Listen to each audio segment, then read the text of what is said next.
evening, ma'am. We are live now, ma'am.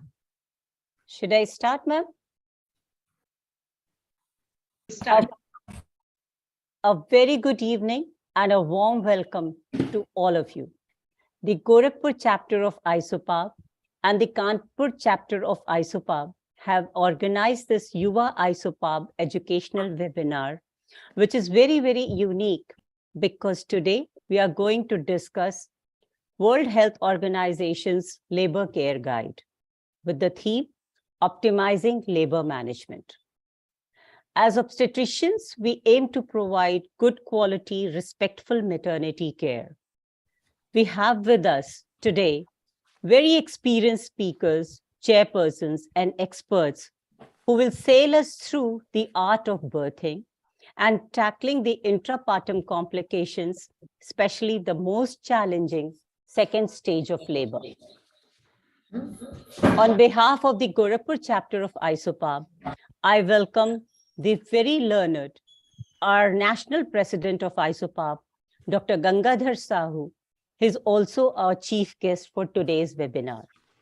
Our guest of honor, very dynamic and most respected, Dr. Meera Agnihotri ma'am and Dr. Arup Majhi sir, who is the president-elect ISOPAB, and they are our guest of honor. The very brilliant speaker, Dr. Neelam Mishra, is with us today, and our honorable chairpersons are Dr. Radha Jina ma'am, Dr. Kiran Sinha ma'am, and Dr. Shikha Seth madam. Very meticulous moderator of the panel, Dr. Sadhana Gupta ma'am, and multi-talented Babita is the co-moderator of the panel today. Very qualified and skilled panelists we have, Dr. Mala Shrivastava, Dr. Seema Dwivedi, Dr. Sangeeta Arya, Dr. Sudhir, Dr. Ruma, and Dr. Mohit, and also Dr. Vibha People. I welcome all of you on this platform, and I welcome all the attendees who have taken out time to make this effort a successful one. So to start with, I request all the dignitaries to join us for the lamp lighting.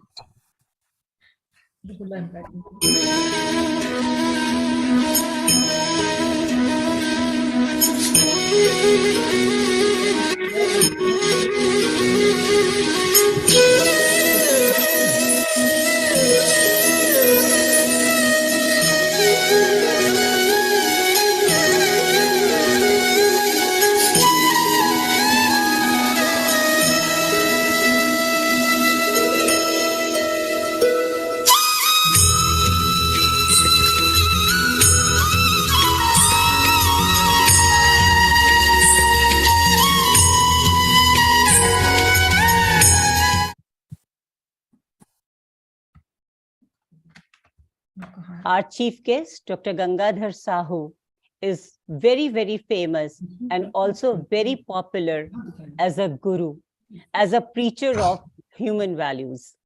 I'm one of his disciples. I very proudly announce that. He's presently the national president of ISOPAB, retired professor and head of the department OBGY, VSS Medical College, Burla, ex-Dean IMS and SUM Hospital, Bhubaneswar, ex-Pro Vice Chancellor, SOA Deemed University, Bhubaneswar, a disciplined learner who never leaves any opportunity to learn, a passionate teacher, a surgeon who pays respect to all the tissues, an obstetrician who pays respect to 3 or more lives, mother, fetus, and the obstetrician, a gynecologist who understands the physiology before pathology, a motivational speaker, a preacher, a writer, positive thinker, philosopher, an administrator, and overall an extraordinary human being surrounded by friends and well-wishers. Sir, we welcome you on this platform and we would like to seek your blessings. Over to you, sir. Thank you. Thank you, Amrita. So nice to be a part of this Yuva ISOPAB forum. So my namaskar to all the dignitaries and the participants. Blessings from Lord Jagannath and greetings from Aishopar family. So for the Juba conference, Juba webinar, always Sadhana madam tells that you have to give a message to the young budding gynecologists and obstetricians. So since today's topic is optimizing the labor management, so my message to the Juba or young gynecologists and obstetricians is patience, patience, and patience. Today, the modern physicians are losing this quality. They are quite impatient while taking the history, while doing the methods of examination, while treating, while operating. Everybody wants that a miracle could happen at any time. Therefore, they are in a haste. So have patience. Our labor chapters has taught us, our gurus has taught us that watchful expectancy and masterly inactivity. For that, you must practice patience. So in Gita, it is said that patience is also a type of work, karma. Therefore, you should not ignore it. That is about the message to the Juvas. Regarding the topic labor is the least discussed topic in modern obstetrics and gynecology. I apprehend this will be an extinct chapter in future. So to keep the value and dignity of this chapter, today's discussion on optimizing the management of labor is an alarm bell for the future obstetricians and gynecologists, how to deal with labor. Labor is unpredictable. Therefore, you have to be prepared for any eventuality to occur at any time, may it be in the first stage, second stage, or third stage of labor. Therefore, my dear friends, be watchful, have patience, be knowledgeable. So, just to remind you all that there was a day when the mother was crying or praying while going to the labor room. Oh God, I am going to the deep sea to fetch a baby. I do not know if I can return. I do not know if I can return. That was so horrible. It is still, I can remember the story or the tragedy of 1817 when the second stage was prolonged for more than 10 hours. The queen was in labor. Dr. Kraft was the obstetrician. Then she had a vaginal birth. He could not apply forceps because the Chamberlain forceps use was on the decline. So a vaginal delivery was there. But alas, it was a stillbirth. Then immediately the mother went into severe atonic postpartum hemorrhage, could not be saved. After 6 weeks, Dr. Kraft committed suicide. So this is the triple tragedy. In no subject, 3 deaths can occur because of one problem. And only in obstetrics, this can happen. Therefore, my dear friends, please keep a watch on it. Please follow the guidelines. Rightly today, it will be discussed by Neelam Madam about this, the WHO labor care guide. So we have many things to learn, many things to practice, and many things to give to this world. So at last, I wish the Gorakhpur chapter and Kanpur chapter of Aishopar that they should march forward with their noble works. At the same time, I wish Sadhana Madam for his bright future and that he should be victorious in his mission, my mission. So thank you very much, Amrita, once again, my beautiful disciple, and thank you very much that you are admitting in the forum with everybody that you are my first disciple of Aishopar. Thank you very much. Thank you, sir. Thank you, sir, for your precious wishes and your precious words.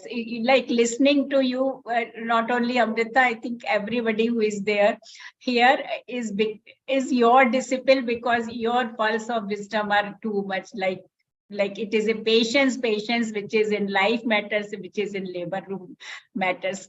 So I owe a big thanks, especially for Gangadhar Sahu. Just last 10 days ago, I was right in his place, where he was something followed by a team of students, and it was so heartening to see sir in that great honor, and everybody is so much liking, and you are an inspiration for us to work for ISOPAR.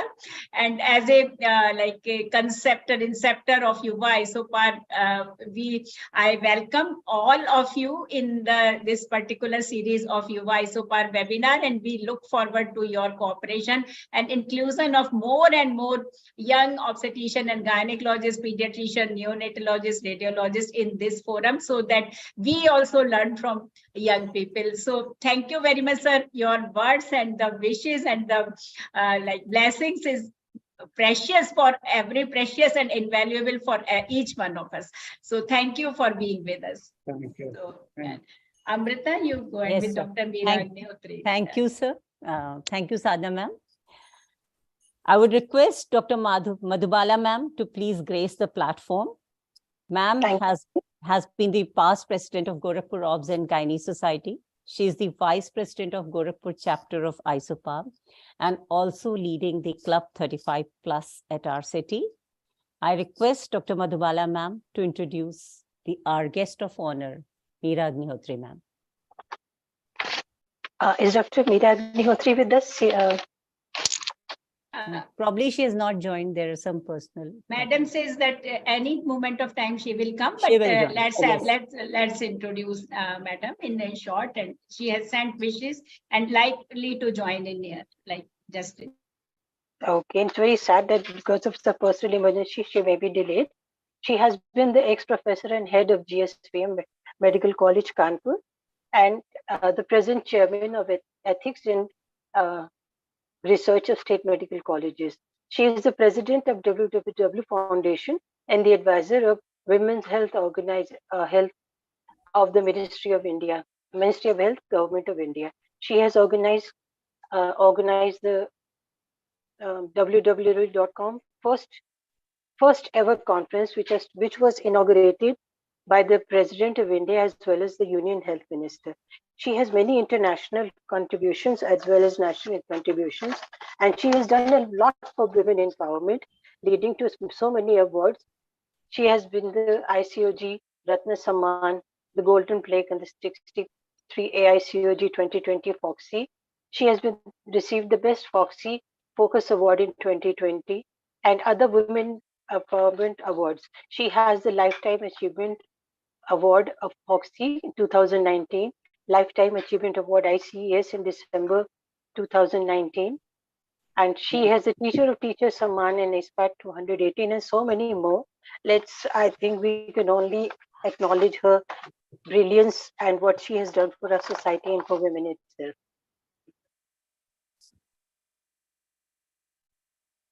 Dr. Meera, are you with us? Not yet. Madam can join anytime, so we proceed further. Has Meenakshi joined us? Dr. Meenakshi Gupta?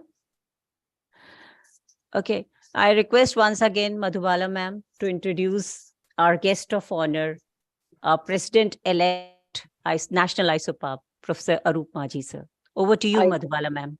Thank you. It's so wonderful to be able to welcome him and introduce him, the President-elect of ISOPAB, Professor Arup Majhi, who is the Professor of Shanti Niketan Medical College, Bolpur, Bhimpur, West Bengal.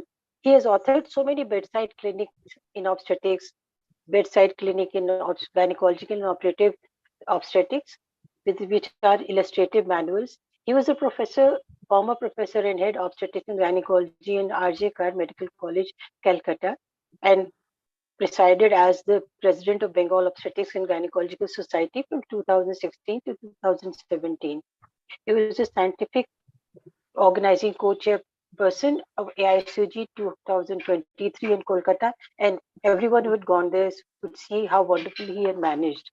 He has 30 years of teaching experience, and he examiner of undergraduates, postgraduates, and DNB of various universities. He's the editor of Indian Journal of Perinatology and Reproductive Biology from 2010 to, there is some misprint in his biodata, 2017. And he was the past national corresponding editor of JOGI. Over to you, Professor Manji, for your words of encouragement. Thank you, Dr. Madhubala, for your nice introduction. Good afternoon, everybody. It is a great honor for me to present this prestigious scientific session organized by the Kanpur Society, Kanpur ISOPAP chapter, and also the Gorakhpur ISOPAP chapter, particularly our great dynamic obstetrician and gynecologist, Dr. Sadhana Gupta, and also Dr. Neelam Mishra, the presidents of the both society. Regarding the ISOPAP, all of you know that the ISOPAP has very rapidly expanding society, now consisting of about 34 chapters. And you will be really astonished to know that Dr. Gangadhar Sahu, our president, has tremendously addressed this issue to increase the number of ISOPAP chapters to involve. And also the previous ISOPAP presidents, Dr. Ushadi and more past presidents, and along with our Dr. Veena Samant and the present Secretary General Dr. Program Mishra, how expansion has been done, and they have tried their best, including all of you, to spread the ISOPAP in every corner of India. As you know, there is no other organization, sir, that only deals with the perinatology. Perinatology, that is at the time of the birth, there is the childbirth, and the maternal mortality, so only 1/3 of the maternal death occurs at the time of the childbirth, and half of the stillbirth occurs during as a result of the complication of the childbirth, and 1/4 of the neonatal deaths occur due to the mismanagement of the children. So I must congratulate the Dr. Our President Gorakhpur chapter, Dr. Sadhana Gupta. She tries to address this area, particularly involving all the Juvas. Actually, it is the time to involve the young gynecologists to involve in the labor room, not only to do the cesarean section. I have written a good operative post. Before that, I have a good book on the bedside clinics and gynecology. That is why very tries to impress on the clinical subject, clinical management of the patient, and the clinical management in the labor room, first stage, second stage, and third stage, not depending on the cesarean section. That is, I congratulate both of the presidents of Kanpur Society and the Gorakhpur Society for choosing the Juvas for involving these Juva ISOPAP educational webinar. The today's theme, they have rightly selected the optimizing labor, and two important topics. That is the only the WHO Labor Care Guide 2020, which has been introduced by the WHO, is different from the previous cartography because here some of the important differentiated things have been introduced, particularly the women empowerment in the respective maternity care and the supports of the women. And there are some which many things cannot be done in practice. That is the particularly the intensity of the uterine contraction has been omitted, and only the 5 centimeter has been introduced as the onset, and also the second stage of the labor has been introduced in the WHO labor care guide. So this is the very important topic. We will listen the very learned speaker here. And another important topic is actually the most crucial part is the second stage of labor. And when The second stage actually becomes prolonged complications. We are really what will we do? Whether we go to the vaginal delivery and whether we go to the cesarean section. Because vaginal delivery, there are some problems, important problems, vaginal delivery, operative delivery, because of difficult operative is almost abandoned nowadays. And cesarean section duty in the second stage is not only harmful to the patients and the fetus, and also very, very important among the obstetrician, the what, how will I do? So thanks, then again, thanks to the organization for selecting, and Dr. Sadhana Gupta will conduct these moderate this stuff. I have also previously heard the second stage labor. I was also speaker on that session in Odisha. The second stage is very, very important. There are so many methods we'll learn from it. I wish the great success of this Juba Isopar education webinar, and I think this webinar will fulfill the dream of Dr. Sadhana and Dr. Neelam Mishra. Thank you all again, and wish the great success of this webinar. Thank you all. Thanks. Thank you, sir. Thank you for the wonderful words. And now we quickly move on to the scientific session. And for the anchor for this session is very, very dynamic Secretary of Gorakhpur Obs and Gynae Society, Aruna Chaparia. She is also the Vice President of IMA Gorakhpur and Joint Secretary WDW IMA Gorakhpur. She has held many posts. It's okay, Amrita. Amrita, Okay. it's okay. Over to you, Aruna. Thank you, Amrita. Proceed. At the outset, I would like to thank the organizers for giving me the opportunity. Now, moving ahead to scientific session, today we are going to have a wonderful talk on WHO Labor Care Guide. The Labor Care Guide is intended as a source to ensure quality evidence-based care with a special emphasis on ensuring safety, avoiding unnecessary interventions, and providing supportive care for a positive childbirth experience. And to discuss on Labor Care Guide, we have a great orator, Dr. Neelam Mishra, as speaker. And to grace the chair, it's my privilege to introduce the most adorable, respected teacher par excellence, Dr. Radha Jina ma'am. Ma'am is retired professor, OBGY, BRD Medical College, Gorakhpur. More than 100 papers in national and in regional journals goes to her credit. And ma'am has attended almost all UP chapter and national conferences of OBGY and few international conferences. She has been past president of Gorakhpur Society and UPCOG, and has been felicitated by IMA Gorakhpur, Nav Durga Award by Rotary Club, Amar Ujala, and also she has been awardee of UP Ratna, awarded ICOG, and even after her retirement, she is serving humanity. I welcome you, ma'am. Next, esteemed chairperson is Dr. Kiran Sinha, a great academician. Ma'am is senior consultant, OBGY Kanpur, retired from PMHS as joint director, Kanpur Mandal, served in many district women hospitals of UP as gynecologist, trained and conducted many government-related programs like SIPSA, Family Welfare Program, AIDS, medico-legal training, etc. Presently, she is Secretary, Kanpur Obs and Gynae, Secretary, ISOPAR, Kanpur Chapter. Ma'am has chaired sessions in UPCOG, AICOG, and many online and offline conferences. A very warm welcome to you, ma'am. Now, I take the opportunity to introduce our very own sweet, humble Dr. Shikha.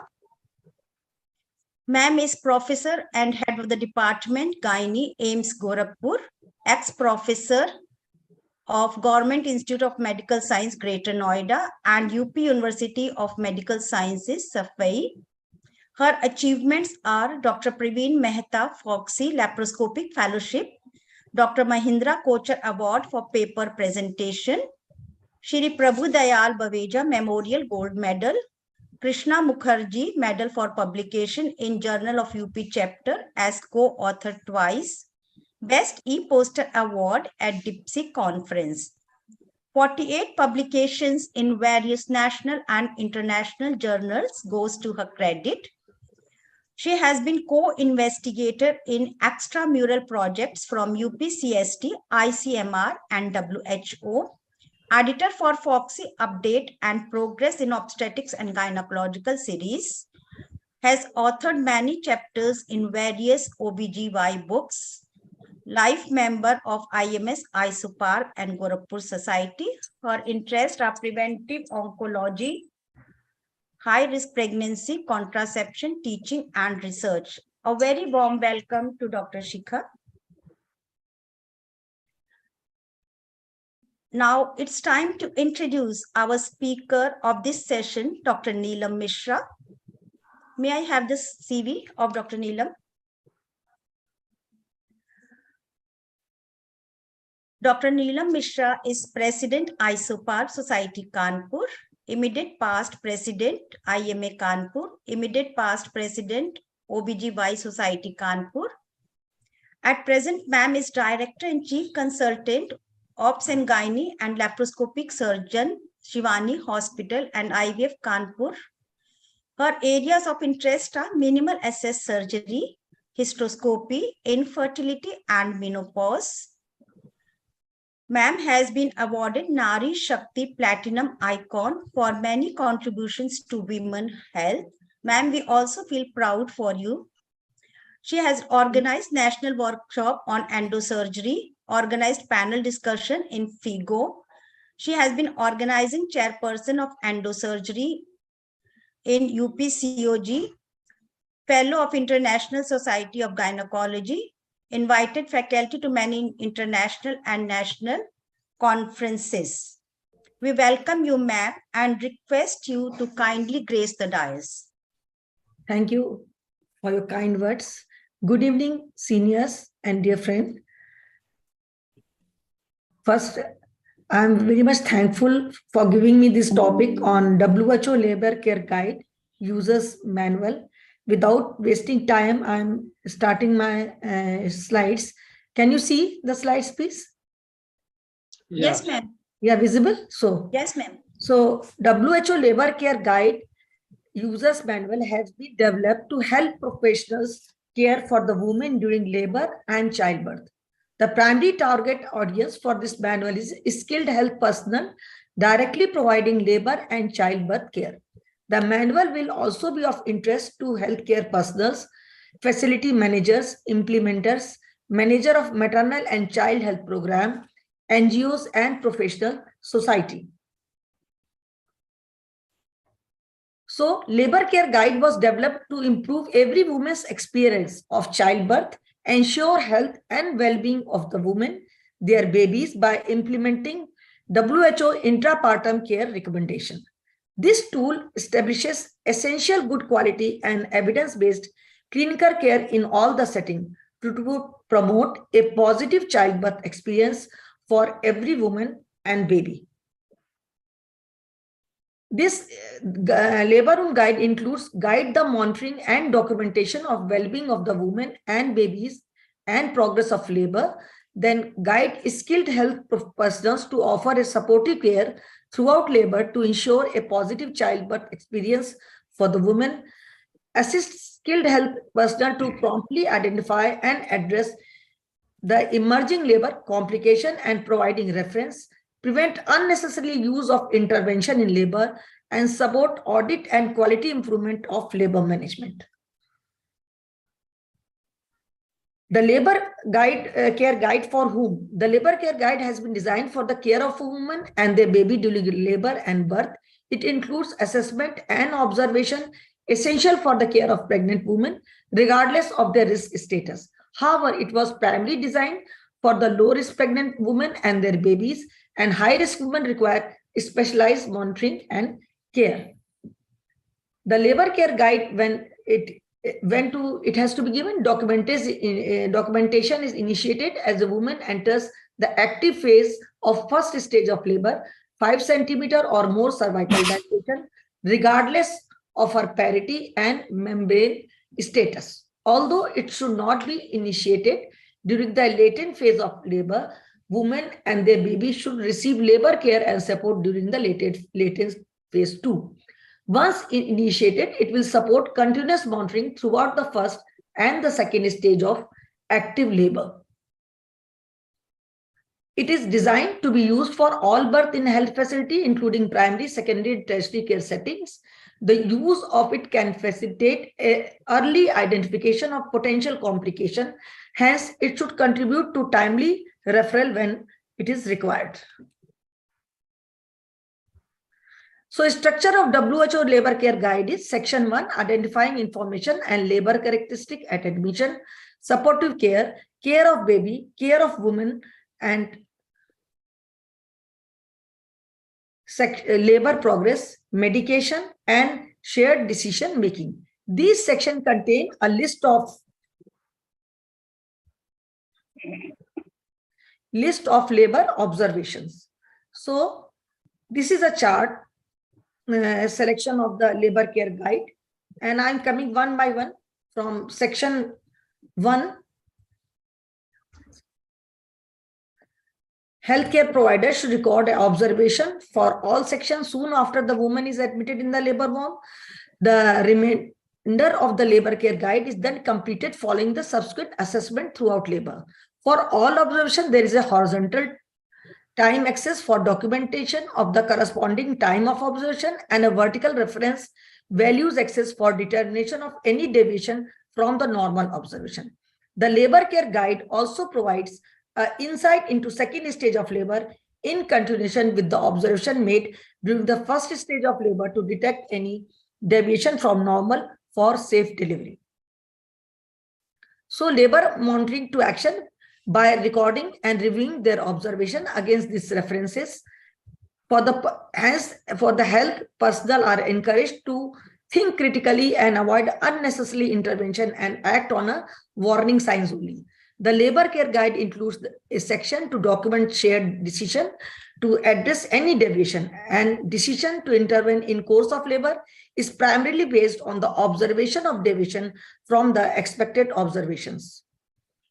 So it creates a positive feedback and decision-making loop as health personnel are encouraged to regularly assess the well-being of the woman and her baby and progress, record documentation labor observation, check reference threshold, compare the labor observation with the reference value is the alert column, and plan, decide whether and what intervention are required in the consultation with the woman and document accordingly. By recording and reviewing their observation against these references, health personnel are encouraged to think critically and avoid unnecessary intervention and act on the warning sign. The labor care guide includes a section to document shared decision to address any deviation. The decision to intervene in the course of labor is primarily based on the observation of the deviation from the expected observations. So section 1, this section captures the woman health and key information that is needed to understand the baseline characteristics and risk status of the woman at the time of labor admission. Other important demographic and labor characteristics such as woman's age, gestational age, serology result, hemoglobin, blood type, NRH factor, referral status and cause, and symphysis fundal height should be included in women's medical record. So this is a guidance for the completing section 1. We must ask the patient her full name and record the woman's full name and verify that it matches the name on her medical record. Then parity, extract from the medical record the number of times patient has given birth to a baby after the age of viability. Use the local coding system to record parity, example parity for P, the number of babies born after the local definition of viability. Was the onset of labor is spontaneous or induced? using any artificial means. The record is spontaneous if the woman has achieved active first stage of labor without any artificial stimulation of labor onset, either through pharmacological or non-pharmacological means, or record induced if the onset of labor was artificially stimulated by the administering oxytocin, prostaglandin to the pregnant woman, artificially rupturing the amniotic membrane, applying a balloon catheter into the cervix, or any other means. Next, coming the active labor diagnosis. On what date was the active first stage of labor diagnosed? The date of the active labor diagnosed, use a local format like a date and then months and year. Then on what date was time were the amniotic membrane ruptured? If the membrane have ruptured before admission, the date and time of the membrane of rupture, and these data could be reported by the woman or her companion, or it could be extracted from the medical records if the membrane ruptured after admission, but prior to initiating the labor care guide. Then use the local format to record the time. Record U for unknown if the rupture of membrane is confirmed and the woman cannot report the date and time, and there is no documentation in the medical record. Then risk factor, known obstetrical, medical and social risk factor with implication for care provision and potential outcome of the labor management. For example, pre-existing medical disease like chronic hypertension, obstetric conditions like preeclampsia, women's advanced stage, diabetes, adolescent pregnancy, preterm labor, and in beta group B, streptococcus colonization infection. Then example of how we complete the section, like this Mary Jane is a low-risk pregnant patient presented with the contraction and reports that she has experienced a leakage of fluid from the vagina for the last hour. Her gestational age is 38 weeks. She's for fourth pregnancy. She previously had 2 births, one of the live baby, one of the still term. She had also 1 miscarriage, and she's taking oral iron to treat anemia.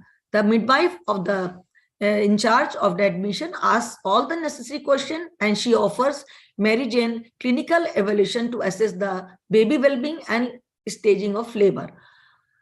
Among other parameters, the midwife found that she has a regular contraction, 3 contractions in 10 minutes, 5 centimeter dilatation, and ruptured membrane. Like this is the documentation in WHO guideline. And this is a column which we fill in this WHO labor care guide. Section 2, supportive care. Respectful maternity care is a fundamental human right of a pregnant woman and is a core component of WHO intrapartum care recommendation. This section aims to encourage the consistent practice of routine medical care through the continuous provision and monitoring of the supportive care. This includes labor companionship, who is with the patient, assess the pharmacological and non-pharmacological pain relief, ensuring women are offered oral fluid, and techniques to improve women's comfort, such as encouraging women to be mobile during the labor. So this measure should be offered and evaluated continuously during labor. However, to streamline documentation, observation regarding the provision of supportive care should be recorded every hour, like alert, active first stage, and the second stage. Now, the guideline for completing the section 2 of labor care chart, in number 1 step, assess. Does the woman have any companion with her of her choice present and providing support at the time of assessment? If Y, if yes, and if no, D, woman declines. Then check the threshold. Alert means no. If you recorded no, offer and find out any companion of the woman's choice. If you recorded yes or decline, continues to assess her preference during the progress of labor and childbirth. Then has the woman received any pain relief? Y for yes, same, like, and no, D, woman, and decline to receive any pain relief. Alert is no. So if you record no, offer pain relief according to woman's preference, availability of pain relief, and provider's experience. You can offer an epidural at the lowest effective concentration of local anesthesia to avoid complication, or opioids such as fentanyl, diamorphine, and pethidine. The relaxation technique, such as those using muscle relaxation, breathing exercise, music, mindfulness, and manual technique can be also be used based on the woman's preference. Then about the oral fluid, has the woman taken oral fluid on demand since her last assessment? Same Y and D, alert no. If you record no, encourage the woman to take a light diet and drink as she wishes during the labor. Then what posture is the woman adopting during the labor and childbirth? In this, SP for supine, MO means mobile, including walking and swaying or any non-supine position, example, left lateral, squatting, kneeling, standing. Then alert is the supine. So if you record SP, encourage the woman to walk around freely during the first stage of labor. Support the woman's choice of position, left lateral, squatting, kneeling, standing, supported by the companion for each stage of the labor. So this is an example of how to complete the section, and below is the how to complete this chart for WHO labor care guide. In this next section 3, care of the baby. This section was designed to facilitate decision making while monitoring the well-being of the baby.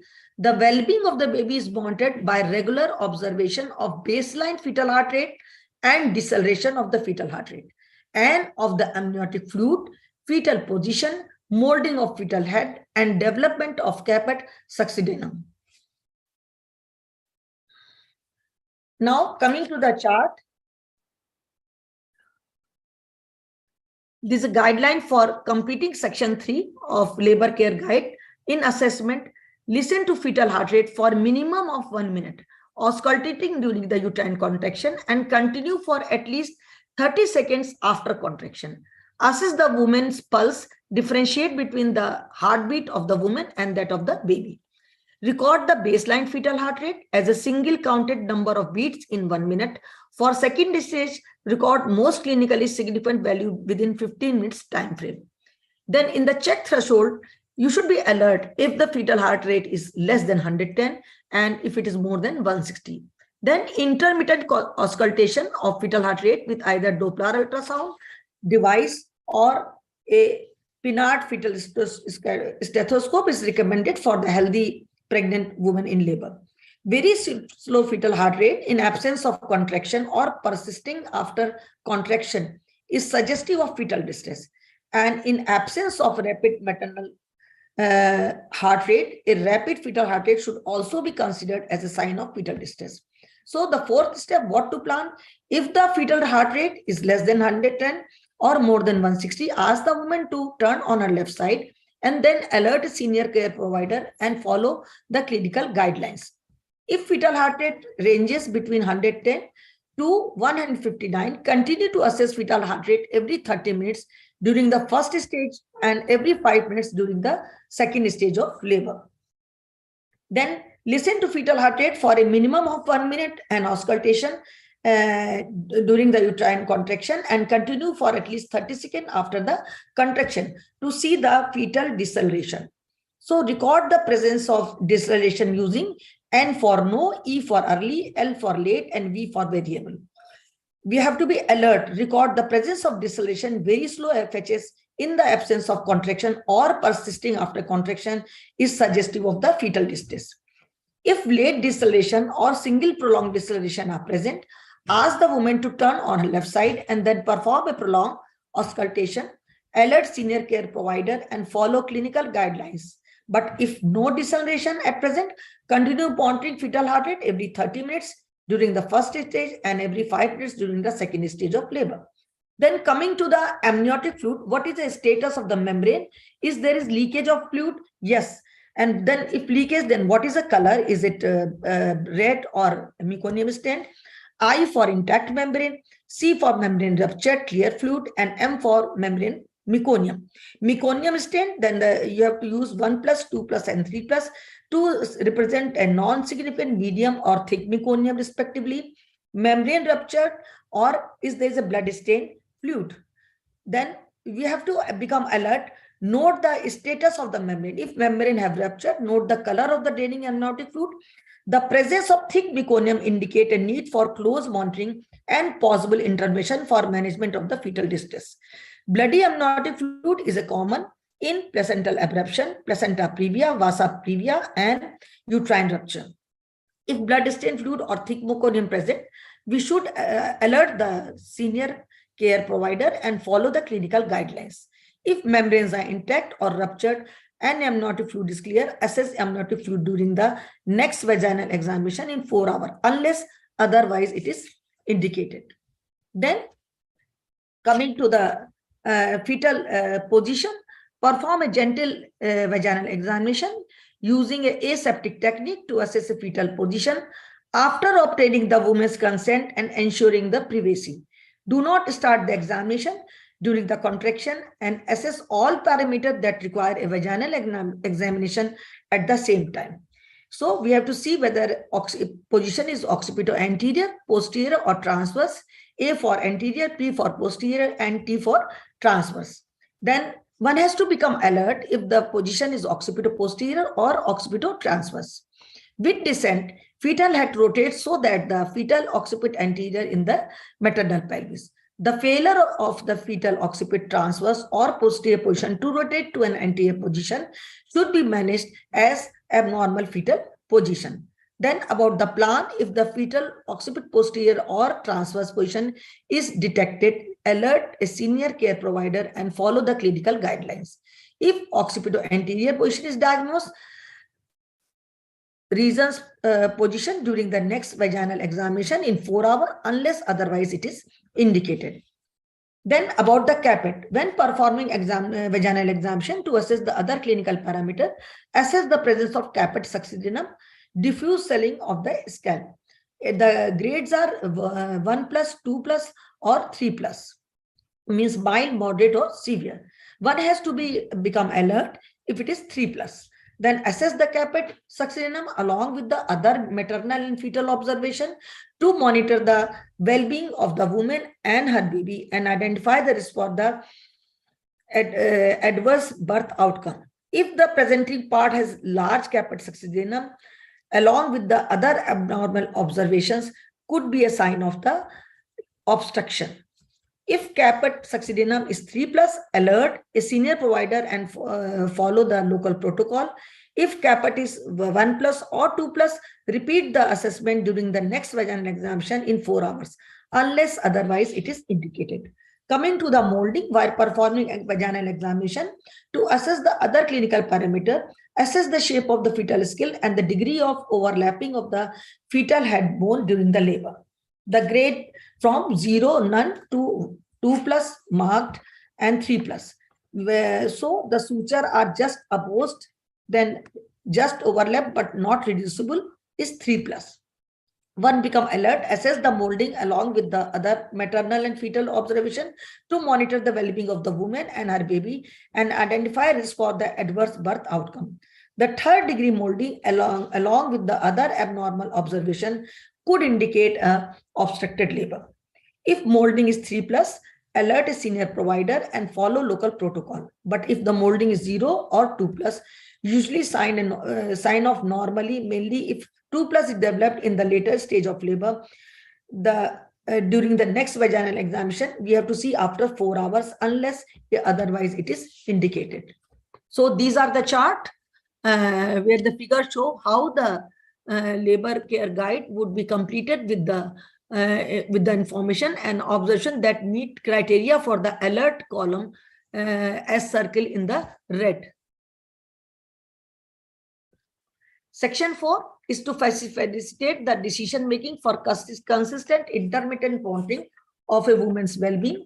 The woman's health and well-being are monitored on the labor care guide by regular observation of the pulse, blood pressure, temperature, and urine presence of albumin and acetone in the urine. So this is a guideline. First, see the pulse, count the woman pulse rate for at least full 1 minute, record woman pulse rate on the chart, then alert if it is less than 60 or more than 120. If woman's pulse is decreasing, she may be dehydrated or pain, or she may be developing a fever, or it could be a sign of bleeding or shock. Maternal bradycardia should trigger a series of maternal and fetal assessment to identify the probable cause, including use of specific medication, supine position, pain, bleeding, or cardiac disease. If the pulse is less than 60 or more than 120 per minute, alert a senior care provider and follow the local guidelines. If pulse is more than 60, less than 120, assess pulse rate every 4 hours. Coming to the systolic blood pressure, measure blood pressure always in the sitting position, record woman's systolic blood pressure and alert is when it is less than 80 or more than 140. Assess the blood pressure to monitor the well-being of the woman and identify risk for the adverse birth outcome. Low blood pressure could be a sign of hemorrhagic shock, septic shock, occult of frank hemorrhage. Systolic blood pressure of 140 could be a sign of hypertension. Further assessment are required to reach a diagnosis. Then what is the plan? If the systolic blood pressure is less than 80 or more than 140, alert a senior provider and follow the local guidelines. If the systolic blood pressure is more than 80 or less than 140, assess BP every 4 hourly. Then diastolic blood pressure, measure blood pressure in a sitting posture and record the woman's diastolic blood pressure. Diastolic blood pressure, anything more than 90 could be a sign of hypertension and further assessment are required. If blood pressure is more than 90, alert a senior care provider and follow the local guidelines. If it is less than 90, assess diastolic blood pressure every 4 hours. Then coming to the temperature, measure axillary temperature, record woman's temperature in degrees Celsius.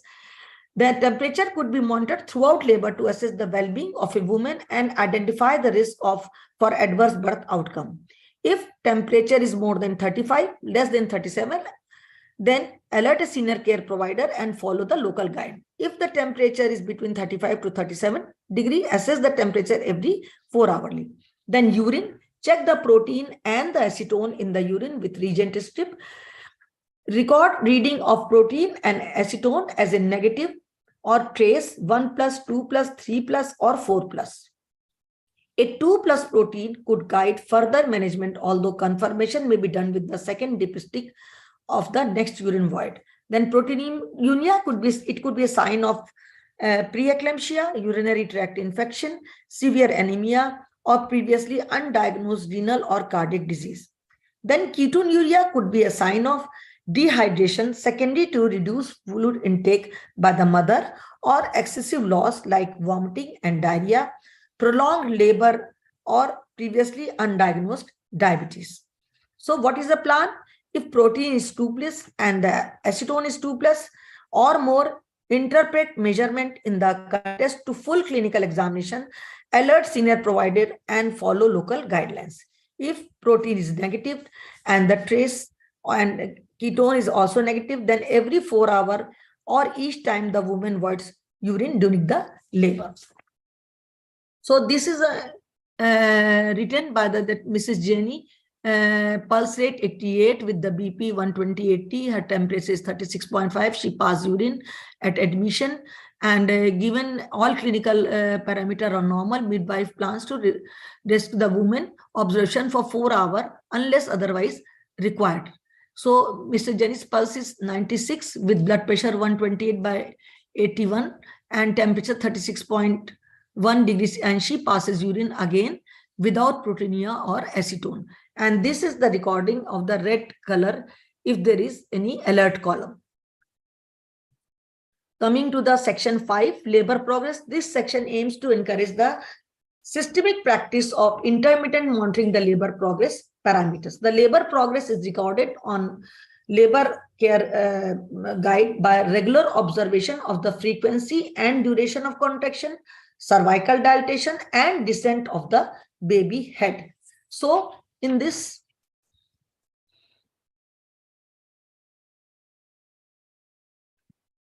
this is guidelines for completing section of 5 of step 1 is to assess, count the number of uterine contraction over a 10-minute period. Then record it, absolute number of contraction.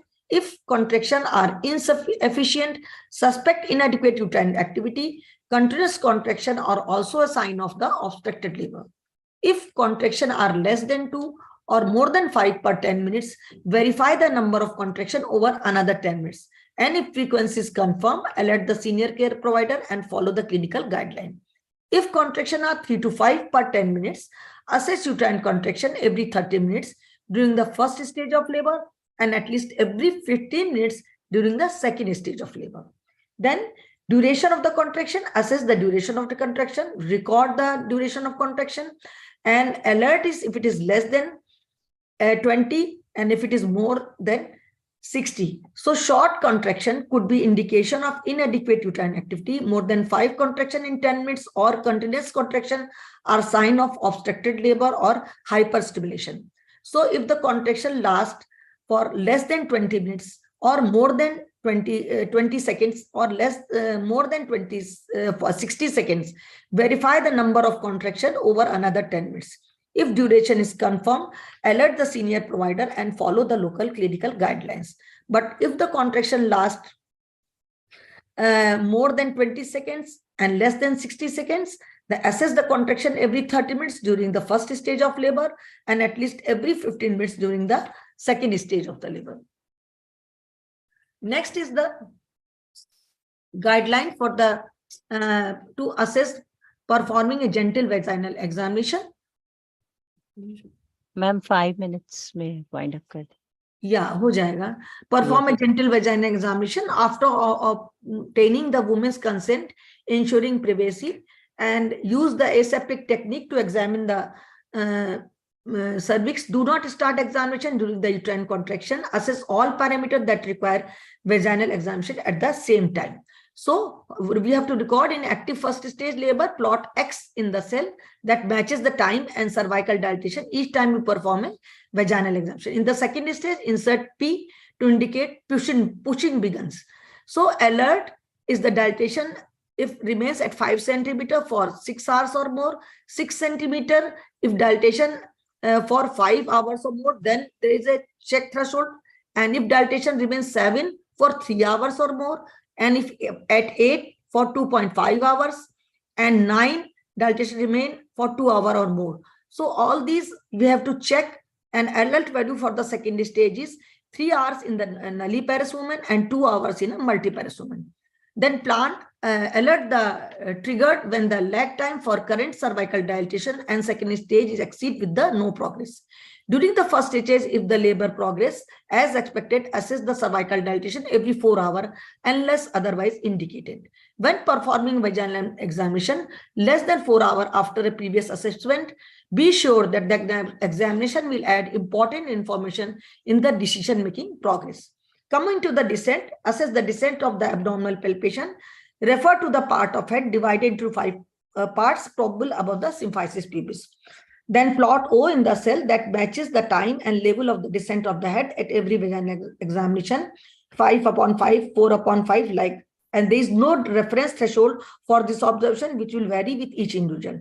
During the first stage, assess the descent every 4 hours before performing vaginal examination, otherwise indicated. During the second stage, take into account the woman's behavior, effectiveness of pushing, baby's position, and well-being when deciding the time of the descent assessment. Next. So this is a how to complete the section 5, and then next is the section 6. This aims to facilitate the consistent recording of all type of medication used during the labor by describing whether a woman is receiving oxytocin, its dose, whether other medication, IV fluid are being administered. Section 7. This is the decision making. This section aims to facilitate continuous communication with the woman and her companion and the consistent recording of all the assessment and the plans agreed. So these are the guidance for completing section 7. Record the overall assessment and any additional finding not previously documented but important for the labor monitoring. Then record the plan following assessment, for example, continuation of routine monitoring, prescription of diagnosis of test, augmentation of the labor with oxytocin, procedures such as artificial rupture of membrane, assisted and vacuum or forceps cesarean section. Take into consideration that women should be involved in discussion and be allowed to make informed decision. Each time a clinical assessment of the woman's and baby's well-being is completed, and record the plan based on the shared decision. This is a Mary John, normal progress of labor child during labor. She encouraged to walk and her companion of her choice. Clinical parameter remaining within normal. Consequently, additional intervention was not required. And this is a chart. And thank you so much.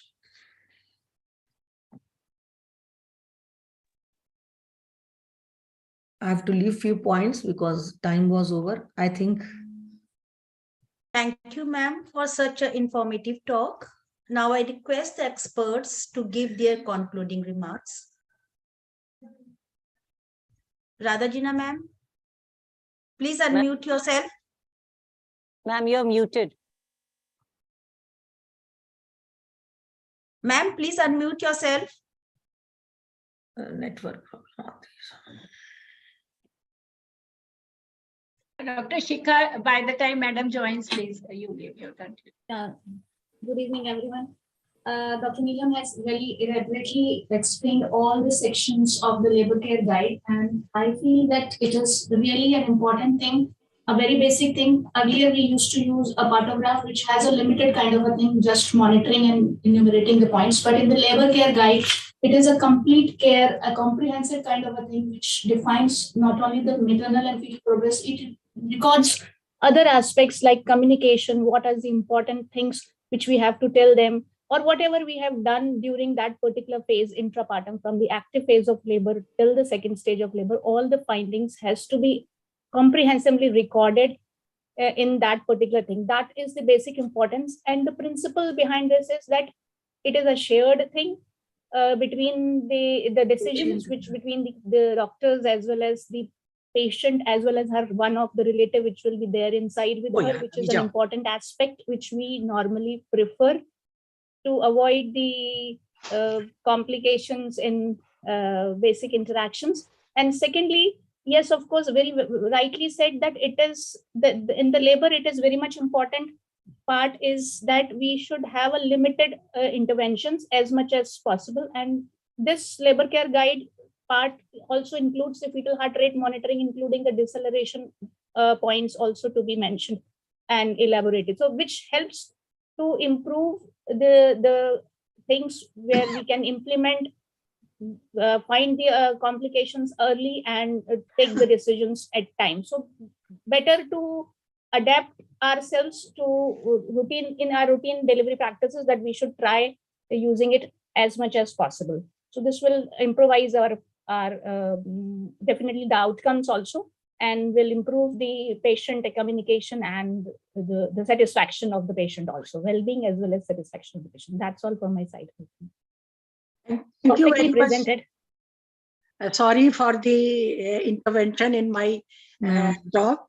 Thank you very much, Dr. Neelam, for your excellent deliberation, and you have given us complete insight or overview of the labor care guide. And now we know that maternal deaths, stillbirth, neonatal deaths are all result of complication during labor and childbirth, and majority of these complications can be prevented by timely interventions. And you have given us complete overview of the WHO labor care guide, which was given in 2018 and 20, and you have covered very nicely all the sections of partogram, how to monitor the labor success and how to monitor the maternal conditions, so that we can have a successful delivery of a healthy child.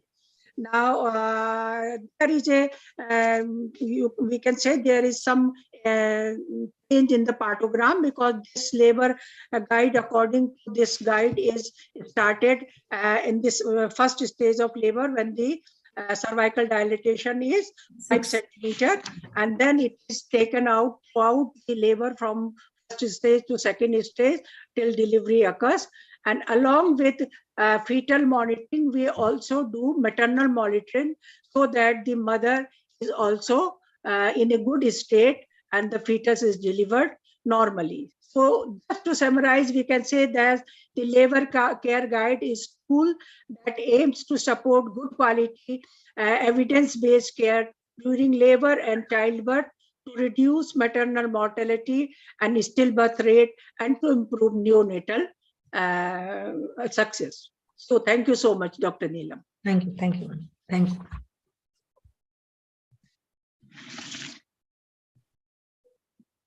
Dr. Kiran? I think she has not joined, Aruna. We can Okay.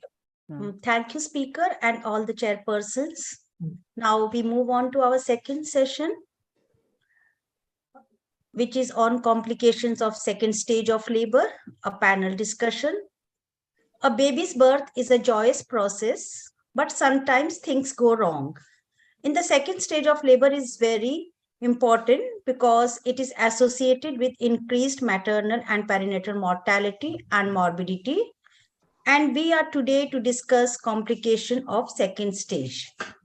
My honor and privilege to introduce a very dedicated research worker, hardcore academician, Dr. Sadhana Gupta ma'am. Ma'am is co-chair SAFOG NCD committee, president North India Gynecologist Forum, vice president FOXY, awardee for best ICOG governing council member, corresponding editor and peer reviewer, Journal Ops and Gynae India and Journal SAFOG FOXY National. Ma'am has a representative to SAFOG and WHO on key women health issues. It's okay. It's okay, Aruna. Ma'am has been awarded many awards and she is owner of 9 gold medals. Welcome, Dr. Sadhana ma'am. Now, the co-moderator of this session is a very talented Dr. Babita Shukla. She is Vice President, Gorakhpur Ops and Gynae and Scientific Secretary, ISOPAR, Gorakhpur. Welcome, Dr. Babita. Next slide, please. And my privilege to introduce Dr. Reena Srivastava ma'am, expert for this session. Ma'am is ex-professor and head of the department, BRD Medical College, past president, UP chapter of Ops and Gynae, ex-president, Gorakhpur Menopause Society, fellow ICOG. Ma'am has authored many chapters in numerous books and held important positions as HOD of OBGY, BRD Medical College, chairperson, College Research Council. Welcome, Dr. Reena ma'am. Thank you, Aruna. And our esteemed panelists are, please display the CV. Dr. Mala Srivastava. Ma'am is head of Gynae department, senior consultant and professor, Bripmer, vice president-elect ISOPAR 2023-24. And she has been awarded many awards and she has held many important positions like executive member of NARCHI, national corresponding editor of Journal Obstetrics and Gynecology of India. Welcome, Dr. Mala. Next esteemed panelist is Dr. Seema Dwivedi. She has held positions like National Medical Wing Convener, Indian Thinkers Society, has been awarded by Rotary Club, felicitated with Lifetime Achievements Award, and Mahila Samman by Kanpur Press Club. Welcome, Dr. Seema. Next esteemed person is Dr. Sangeeta Arya, professor and head of OBGY, Joint Secretary, Kanpur Ops and Gynae Society, co-organizing secretary of National UPCOG Kanpur, and she is master trainer in IYCF National PP IUCD program and prevention of PPH and anemia awareness. Welcome, Dr. Sangeeta. Next, please. And Dr. Sudhir, the next panelist. He is Associate Professor, BRD Medical College, OBGY. Welcome, Dr. Sudhir. Thank you, ma'am. Welcome, Dr. Sudhir. And Dr. Vibha Rani, Assistant Professor, Department of OBGY, AIMS Gorakhpur. Welcome, Dr. Vibha. Dr. Ruma Sarkar, Professor, OBGY, BRD Medical College, Gorakhpur. We welcome you, Dr. Ruma. and our young pediatrician, Dr. Mohit, consultant pediatrician, Gorakhpur. Welcome, Dr. Mohit. So, Babita, Dr. Babita CV is there. So, Yes, ma'am. It was Yeah. always, yes. okay. I have said about Babita, ma'am. Thank you, So, Aruna. Now I hand over the yes, ma'am. dais to Dr. Sadhana, ma'am, Yes. and yes. Dr. Babita. Just a minute. It's maybe presentation. Just a minute. Probably Mohit has not joined, ma'am. I think so. Go on. He's at Sharing here. And Vibha is also not seen. Vibha. Vibha? Okay. Oh, hi. Hmm.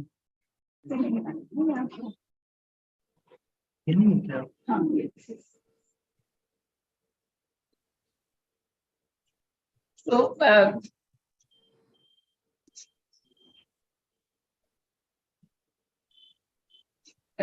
is it fully screen now?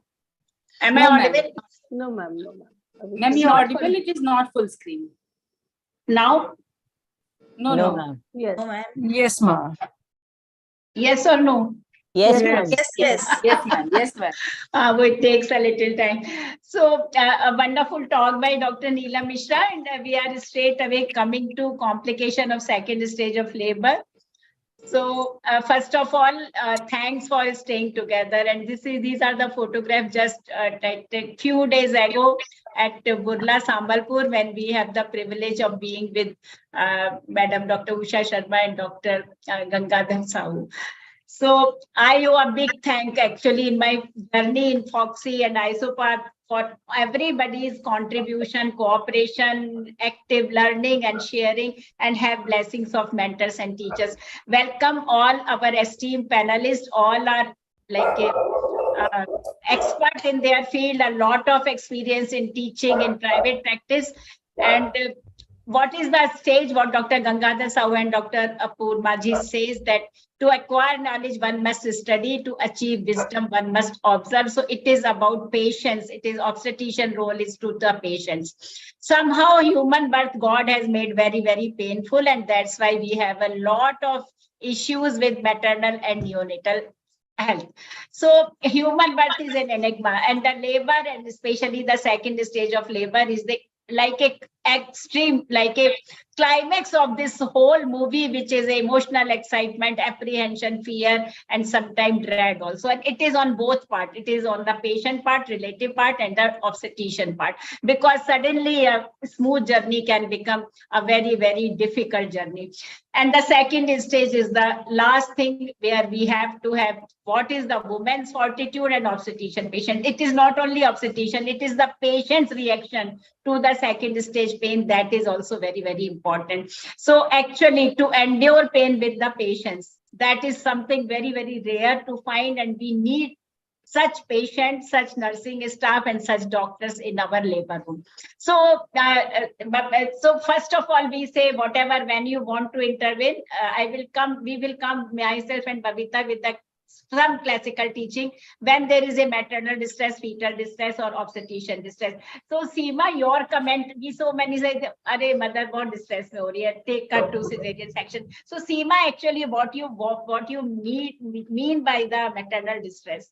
Dr. Seema Dwivedi. Seema is with us. Yes, ma'am. Yes, ma'am. We saw her. I also saw her. Seema. Yes, she is there. She's Hello. there. Hello. Yes, yes. Ma'am, maternal distress is basically mental and physical and social. So that is when her Nice. pocket becomes empty. That is a different matter. Just joking. But the mental distress definitely is when she is not appraised about her situations, No, and it she is is a maternal apprehensive and distress. not Actually, aware. we are not mental distress. It is maternal distress. Maternal distress only, Yes. ma'am. Yes. And especially she undergoes, I was talking about the mental distress and then the physical. Everything is included in maternal distress, ma'am. And the physical distress definitely is which we measure by our parameters, that if she is suffering from certain moribund conditions, or if she is a higher risk, she is prone to go into the physical distress. So hello. Yes, go ahead. Go ahead. So, Yes. so ma'am, it depends which high risk situation we are discussing as per to measure her physical distress. But the mental distress is mainly, especially if she is not appraised of her conditions and is not fully aware of what is happening to her.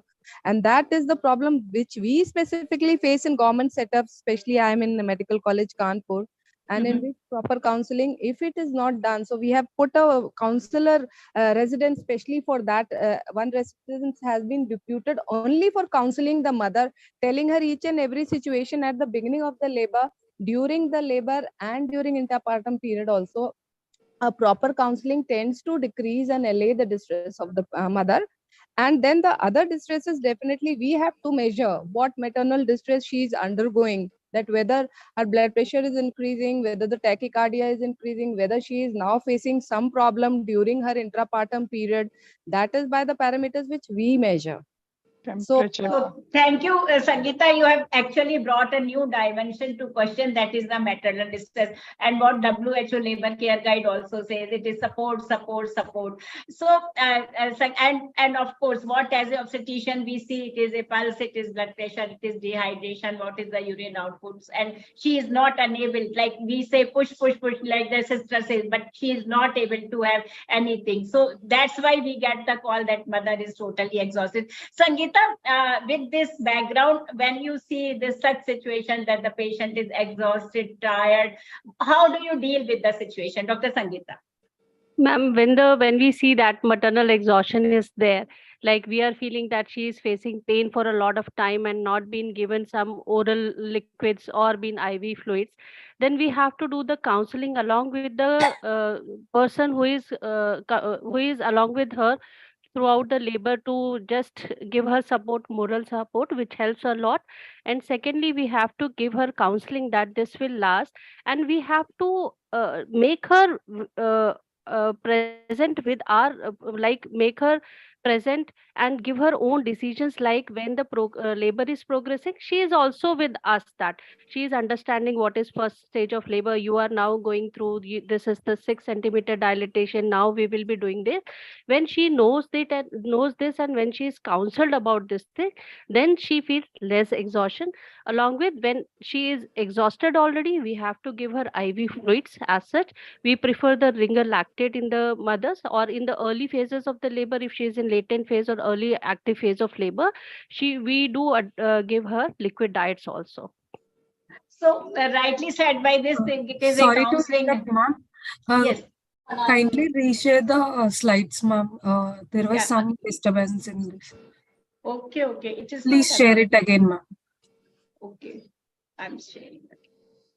It was not visible. It's visible, ma'am, but side rack, there are some other speaker videos is also visible, ma'am. So stop them to speak. Like, still the same problem. Yeah, 2 windows are now. Why 2 windows? But I request like other person to not to share the screen. So now, what is the problem now? Ma'am, Madam, it is okay. We can. You make it full screen, Sadhna. मैंने कर दिया मेरे हिसाब यहाँ से तो हो गया यहाँ पे तो नहीं है. Now it is full screen. Okay. Yes. हो गया. So, and I'm audible? Yes, ma'am. Yes, ma'am. So actually, it is counseling, but I think 2 or 3 points we will like to add to the, as a obstetrician, that is the analgesia. We have to look for it, because no amount of words can actually console. Good hydration, be it a oral, be it a IV, and not keeping the mother nil orally. And we have to take care that what is the duration of labor, because prolonged labor, and we have to actually, maternal distress is signed to review all the things. It is not only the thing that like only the counseling can help, is because it was like a prolonged labor, then you have to review, it is something.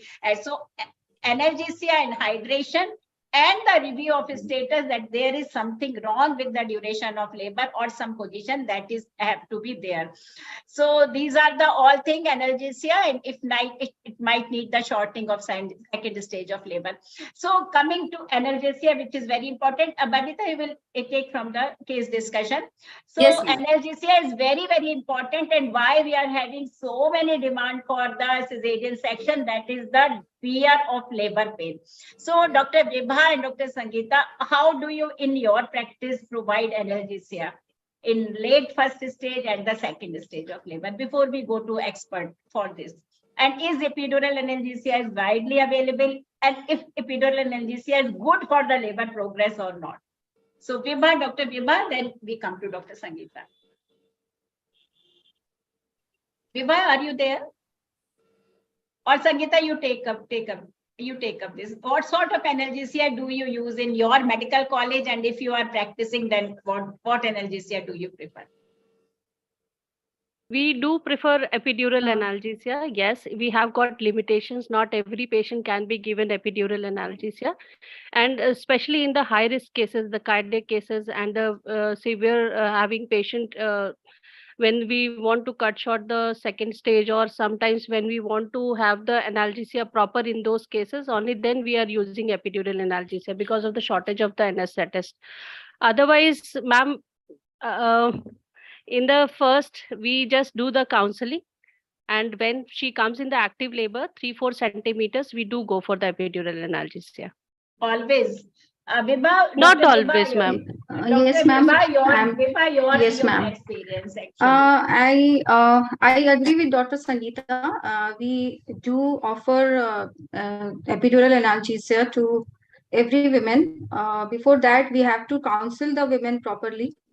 And in active second stage of labor, yes, this is the need, because as we are going through the WHO labor care guide, which is focusing on the supportive care, and labor care analgesia is an important part of it. So we should go for that. I have to have an opinion of others, because epidural analgesia is a big question mark also. Not available. It is not available at all the level facility. Yes. I will just But, like to put this being- important point that it is not only issue of availability. It causes more persistent occipito-posterior position, more instrumental delivery, and like with the tramadol, with the analgesia, Intermittent with the analgesia with- can we Yes, do ma'am. it or not? Because our anesthetist, it is a ground reality. Let's talk very, very practical. It is not. Ma'am, you are right. Anesthetists You are right, madam. They are so much busy. So Mala, your comment, and Dr. Yes, Veena ma'am. Srivastava. Yes, ma'am. We do give epidural analgesia, but we have to understand, and we counsel the patients that this may lead to instrumental delivery. This may lead to prolonged labor. But if the patient demands, we have to comply, and we explain to them pros and cons of epidural anesthesia. Because nowadays the girls are reading, they say the painless labor hota hai, madam aap kyun nahi dete ho? So we do provide them, but we do counsel them that this may lead to prolonged labor, instrumental delivery, and they may lead to persistent occipito-posterior positions, as Dr. Sadhna madam said. So these things we have to explain to the patient while counseling. So thank you And very of much. course, it is Mala, for available this with input. our Yes. institution. Yes. Epidural analgesia is available day and night. But still, there are some pros and cons with the epidural analgesia. So thank you, Mala, for this very important message that even if it is available, like you are the tertiary level and the corporate sector, still you counsel that it has effect. Dr. Reena Srivastava, your comment as Yes, I would like to say that there is a big chunk of patient throughout India, and each and every patient I don't think can be offered epidural, because definitely there is shortage of anesthetists. They are short for the institute even. So how can they cope up all the labors for anesthesia? Going to the corporate sector, like Mala has said, it's very good. If the patient wants, with all counseling of pros and cons, we can go for it. But for masses, it is just impossible in our country, especially. And morphine and pethidine, they are not available so easily. So we can go for tramadol. Why not? Yes. So tramadol and the Long time Antonox, back, these are the madam. few things, yes. Yes, Long Mala. time back, madam, we were using pethidine as labor analgesia. Long time back. With a 30, very 35 good, years back. with Yes, a very ma'am. good was result. Even morphine program was labor, also it used. was- Yes, even morphine was also used long back, but these are So- not available. So a very, very important point with the maternal distress, that the good labor room practicing, supportive food, fluid posture, but be careful that there is something wrong. And analgesia we have to provide in any way. It may be in different forms, but not necessarily only epidural, but we must know and we must be ready with the other option, because every woman needs, if she needs analgesia, then she must get it. So Mala, the second thing is, why we are taking this issue, because these are the common indication of patient shifting for the cesarean section. So fetal distress in second stage. So is the interpretation of fetal CTG in second stage is different from the initiation of labor or at the first stage? And your comment about, so that audience is benefited, how it is different in second stage? See, in second stage, there is a head compression. So we have to understand that we should not react immediately to deceleration. Of course, if there is a prolonged deceleration lasting for more than 3 minutes, then it is definitely fetal distress. Or if there is a variable deceleration, but early deceleration after uterine contraction, we can assure the patient that if the fetal heart picks up after the contraction, then we may not worry so much. And we have to see also the length of the second stage for this patient, how long this patient is having deceleration. If the baby is having deceleration and the delivery is imminent within the next 10 minutes, maybe we can accelerate the delivery. But if we think that the head is high up, patient is having deceleration, late decelerations, variable decelerations, prolonged decelerations, then in that case, we have to take a call and plan for delivery, expedite the delivery. So thank you very much for wonderful message that early deceleration may be physiological, but any deceleration should be further investigated with the clinical profile, because it is the second stage. So any gross bradycardia or any late deceleration, repeated deceleration, you have to see, and what is happening. Like you say, we can accomplish delivery in next 5 to 10 minutes, or it is low. So this is very, very important, and we have to get ready with the operation theaters and our neonatologist availability if we get any sort of CTG variation. Dr. Reena and we will come to Mala also. Fetal blood sampling, so many things always the Western world says, and they have also retreated a little back from the fetal pH. So any experience, Mala, you are doing in Gangaram fetal pH blood sampling? Ma'am, we had a thesis on fetal blood sampling. Then just on the thesis purpose, we had done it. And then, but it did not very much correlated with the CTG findings. Because if we think that the patient is high risk, we do not allow them prolonged labor. So only patients who have fit to undergo labor, we allow them. And if they develop fetal distress during intrapartum period and they deliver vaginally, immediately after delivery, we take the fetal blood sample and correlate with the Apgar score. See, we found that most of the patient had good fetal blood values, and because maybe we had not allowed high-risk patients to undergo vaginal delivery, and we had taken them earlier for cesarean sections, maybe. So thank you, Mala, for bringing up that you are not doing. Dr. Reena Srivastava, your comment about fetal We have blood. not. Only in the thesis purpose we had done it. I have no experience. We have not done in our institute. And before going for any fetal blood sampling, basically, if we are monitoring the patient very regularly on a CTG basis, uterine action, the time taken for the second stage, all that in a composite way gives a very good clue that yes, you have to go for an instrumental delivery or a cesarean section. Thank you. Even Western world has actually receded back. They say, but for all practical purpose, they have. Yes, they have also. And it was done only for the thesis purpose, ma'am. It was done only for the thesis purpose. So even in developed world, they are not advocating. So that is like a something very logical also, because when the things are like haywire and you are depending upon the traumatizing and gets something, so it is better that we take the all things in the like a clinical perspective. So coming to the mal position, so always you are in right place, but you have to just look the things at the wrong way. So Babita, you take up this case situation. We will be quick because we Yes, want to ma'am. like complete 3 or 4 case situations. Babita, So today is not a very easy day for us. We are in the labor room and I'm the junior doctor, madam being senior, and we have a galaxy of experts to help us in delivering today.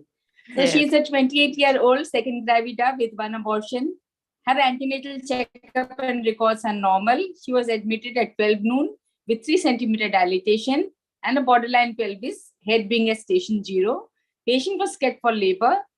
We examine at 4 p.m. and see she's 4 centimeter dilated and head station is again 0. We have mild uterine contractions, so oxytocin drip was started, 1 to 2 units. Uterine contraction are 1 to 2 for 10 minutes. Again, we do a PV at 8 p.m. and we see she's 7 centimeter dilated, 0 station, oxytocin infusion was continued and pain increased in severity and duration. Again, we do a PV at 11 p.m. She's 9 centimeter dilated, plus 1 station, caput 1 plus. Contraction were increased and oxytocin infusion was stopped. Sedation and IV fluids were given. There was clinical suspicion of persistent occipito-posterior position. At 1 a.m., she was 10 centimeter dilated, caput was plus. Patient had a normal vaginal delivery with extended epi, but baby was hypoxic with delayed cry, hypotonia, followed by convulsion. Cranial ultrasound revealed an intracranial hemorrhage. So what went wrong? How to manage? Could we have anticipated and prevented the complication? So today our experts who would help us could be Dr. Sudhir and Dr. Vibha. Yes, ma'am. This is We a will case take inputs of others also, but these are our main guidance today. Yes, ma'am. This is a case of prolonged labor, and because you have said that the from dilatation at 4. Can you show the slides? Yes. Yes. Slow progress. Progress is very slow. Progress is slow. Progress is slow. In the meantime, we should see because the patient having the occipito-posterior position, and that is not the because occipito-posterior position, patient having the pain in the early bearing, patient start early bearing, and so patient has exhausted. At the same time, because progress is not up to the proper rate, so that lead to the hypoxia. And if we do intervention earlier, we can do the instrumental delivery, or you can go for the cesarean section if progress was not proper. So we can save the hypoxia and that So happens. our way is that if you anticipate the occipito-posterior position, how our labor should we take away like from the beginning, because 75 to 85% finally rotate to occipito-anterior position. So how to like prepare for the labor when we see that it is prolonged, it may be occipito-posterior.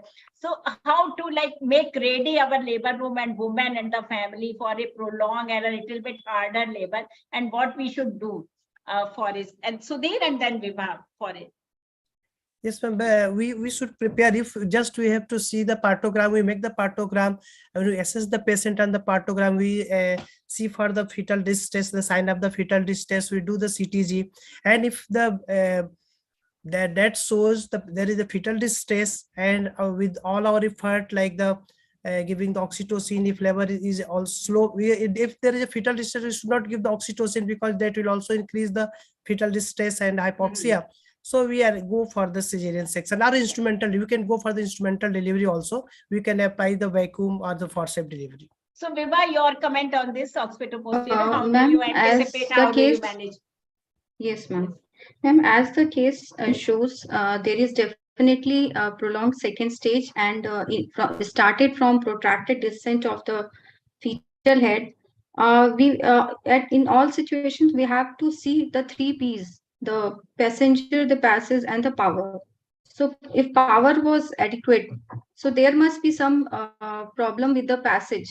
there could be some we have to rule out the CPT, we have to rule out the mid pelvic contraction, or we have to see if there is a narrow subpubic arch is there, if there is a baby size is larger. So by seeing all these, and also monitoring of the fetal heart rate for fetal distress at these different stages, by these we can predict the situation earlier, before the complication develop. So we have to decide at earliest point that we should go for the cesarean delivery in this case. Actually, why it is called deer bug? Because most of the occipitoposterior actually deliver vaginally, and that's why we have to prepare the woman and family for a prolonged harder labor. So again, I will say anticipate right from beginning. If it is flat, you are feeling fetal limbs easily, you are having that curved at just suprapubic symphysis. First of all, anticipate. But important point is anticipation of occipitoposterior is not a decision for the cesarean section. So that is very important, because we know that it rotates by 135 degree, and the one important thing. Now, why both of these? This is that we will, for the shortage of time, we are not going that how we anticipate anteriorly. Any comment I will say to Mala and Dr. Reena ji also, because occipitoposterior can be normal vaginal delivery, perfect outcome to the such situation like a hypoxic baby. So there can be anything in occipitoposterior. So the ultrasonologists are coming with a big way that it is a much better, and you can have less error in the clinical examination or diagnosis. So Dr. Reena Srivastava, madam, what is your opinion No, about I would like to say that clinical examination definitely gives a clue of a posterior position. Abdominal examination, the position of the fetal hearts, and when especially if you are doing a vaginal examination in the especially when the caput has not formed, then of course you can go for the palpation of the anterior and posterior fontanelle. You can get the idea. Especially in this case, since very beginning there was a very slow progress. It is already indicating that something is wrong. Cervix is also not dilating sufficiently, and the uterine contractions were not sufficient. It had to be given oxytocin. So initial examination in the labor room will give a good clue of occipitoposterior position. Ultrasound, they are saying, but I have no experience of it. Diagnosing by ultrasound in labor, I don't think it is so feasible also. Thank you, madam, for these words, because ultrasound, actually there will be much more, because it is in our hardcore doing PV examination, assessing ear, looking for the what is Bregma lambda position. But ultrasound, there must be learning curve, especially in the second stage.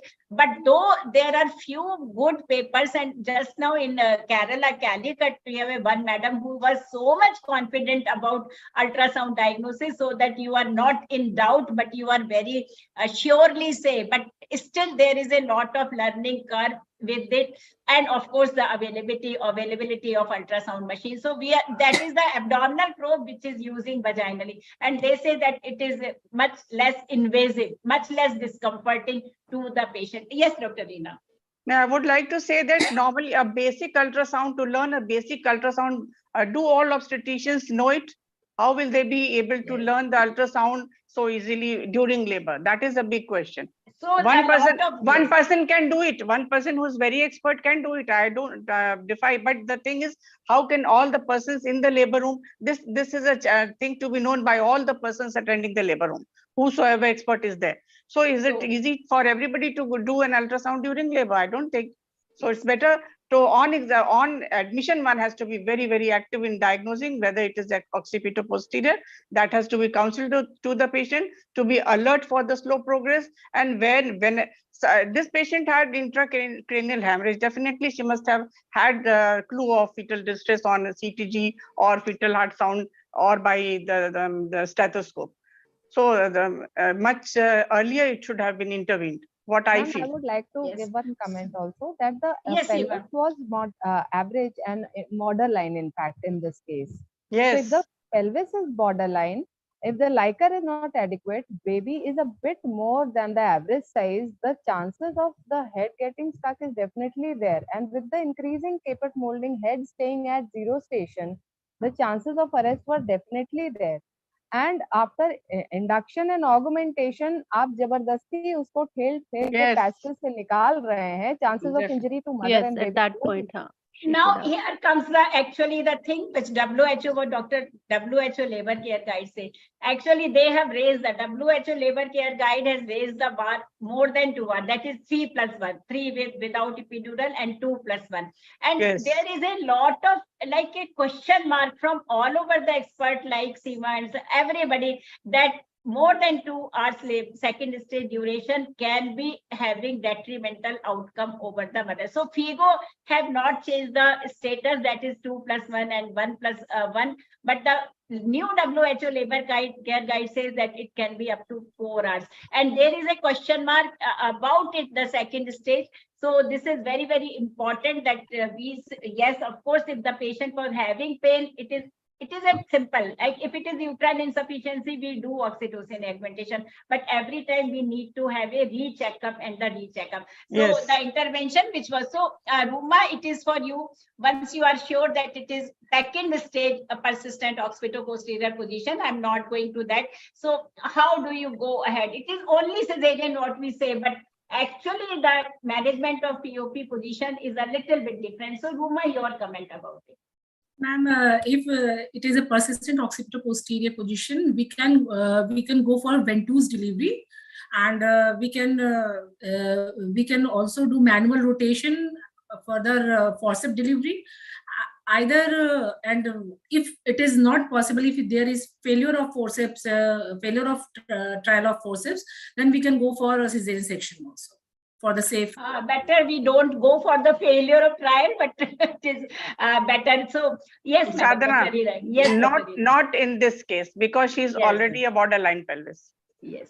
So one thing is one message I like to give to all audience, that frequent change of position assists in the spontaneous rotation. So here is the thing, it is like a obstetrician, we are only focusing on the cesarean section or instrumental, but it is very, very important that good hydration, antibiotic cover whenever is prolonged, and the change of maternal position is very, very effective, like left lateral or the on knee. So this is very, very important.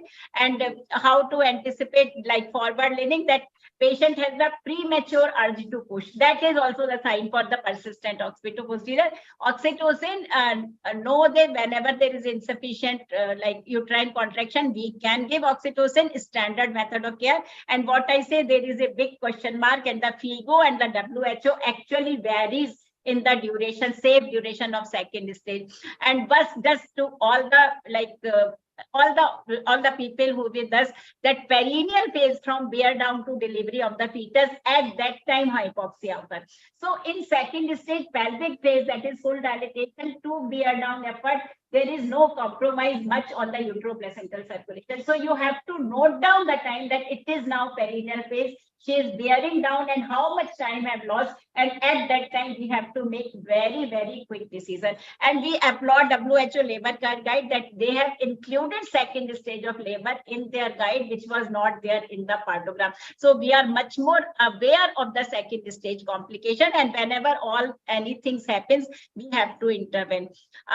Roma says about rotation and the forceps delivery. I will not go into the detail, but I will like to say, Roma and Sudhir, you both are in the, and I think Sangeeta and Seema, or are you teaching institution?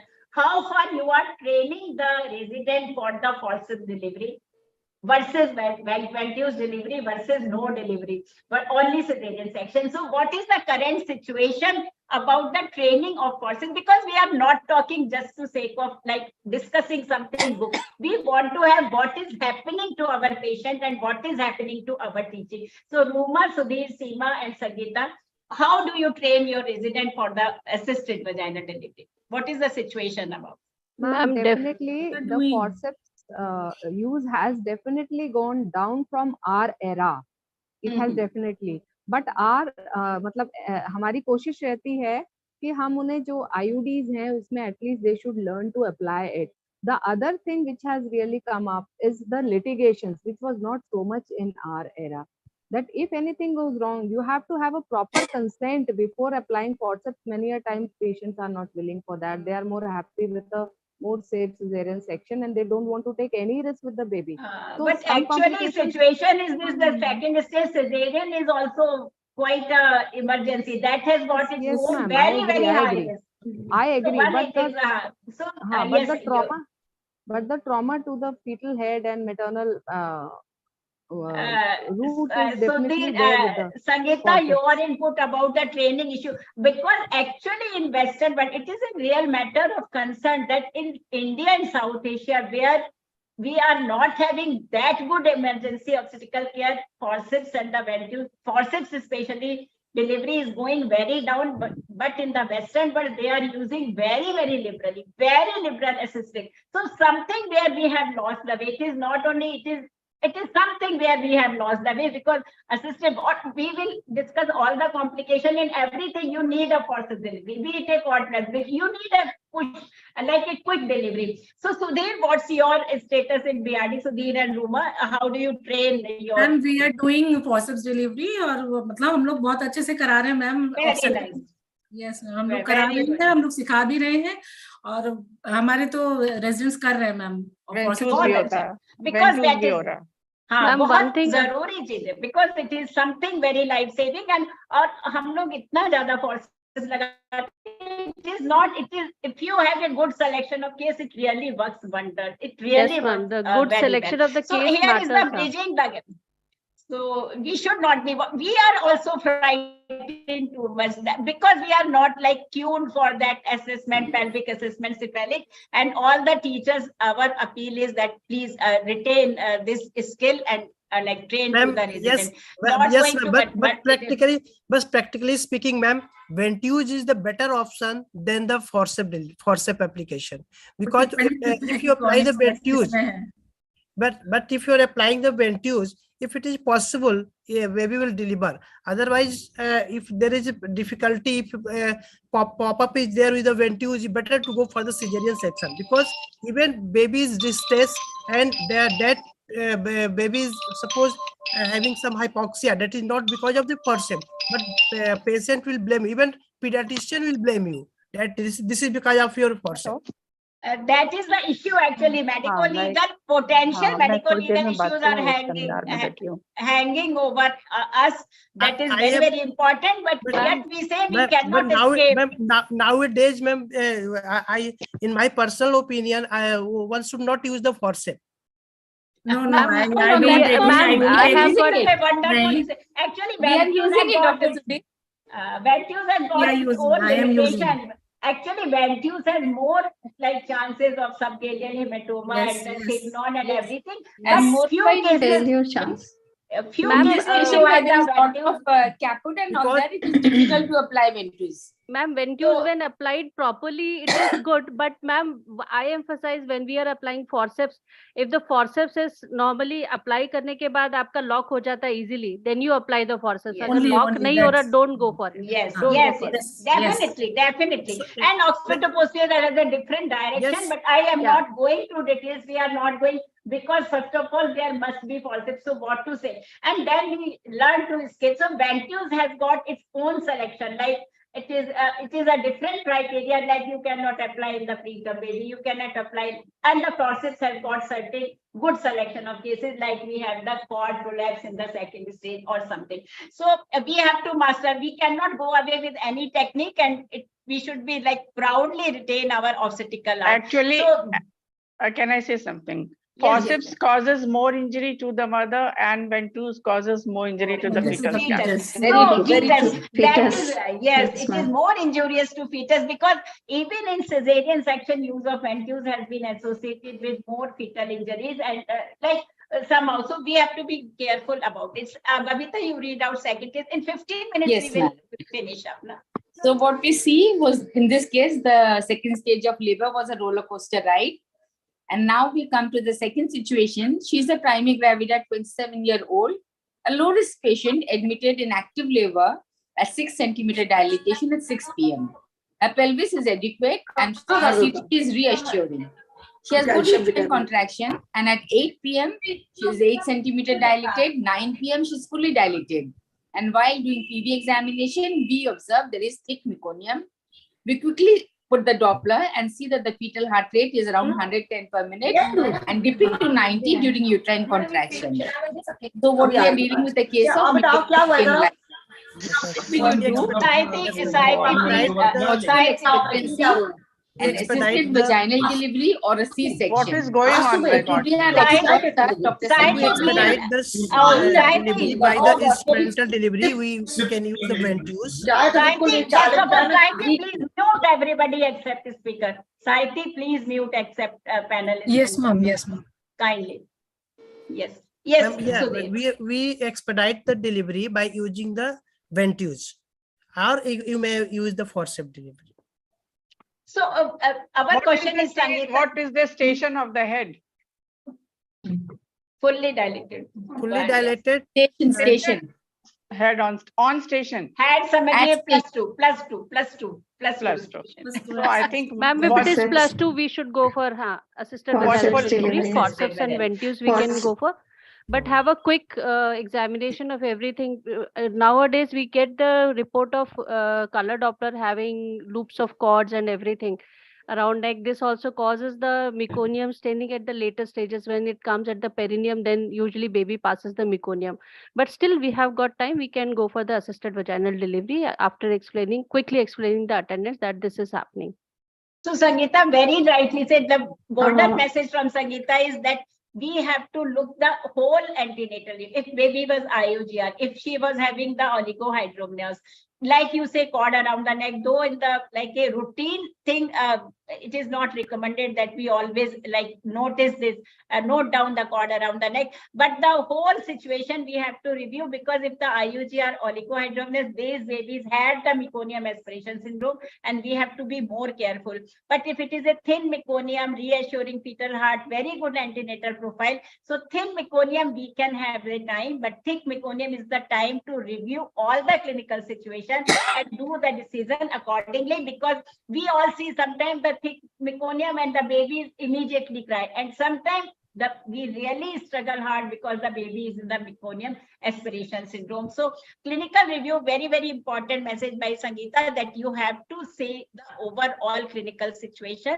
It is very common situation, 12 to 16%. And again, when the delivery is not imminent, we have to get ready with the cesarean section, set up, backup if she doesn't deliver within a few times. So for many things, actually, we have to be ready for the cesarean section, and maybe in half an hour, patient, while we shift into the labor room or operation theater, she delivers.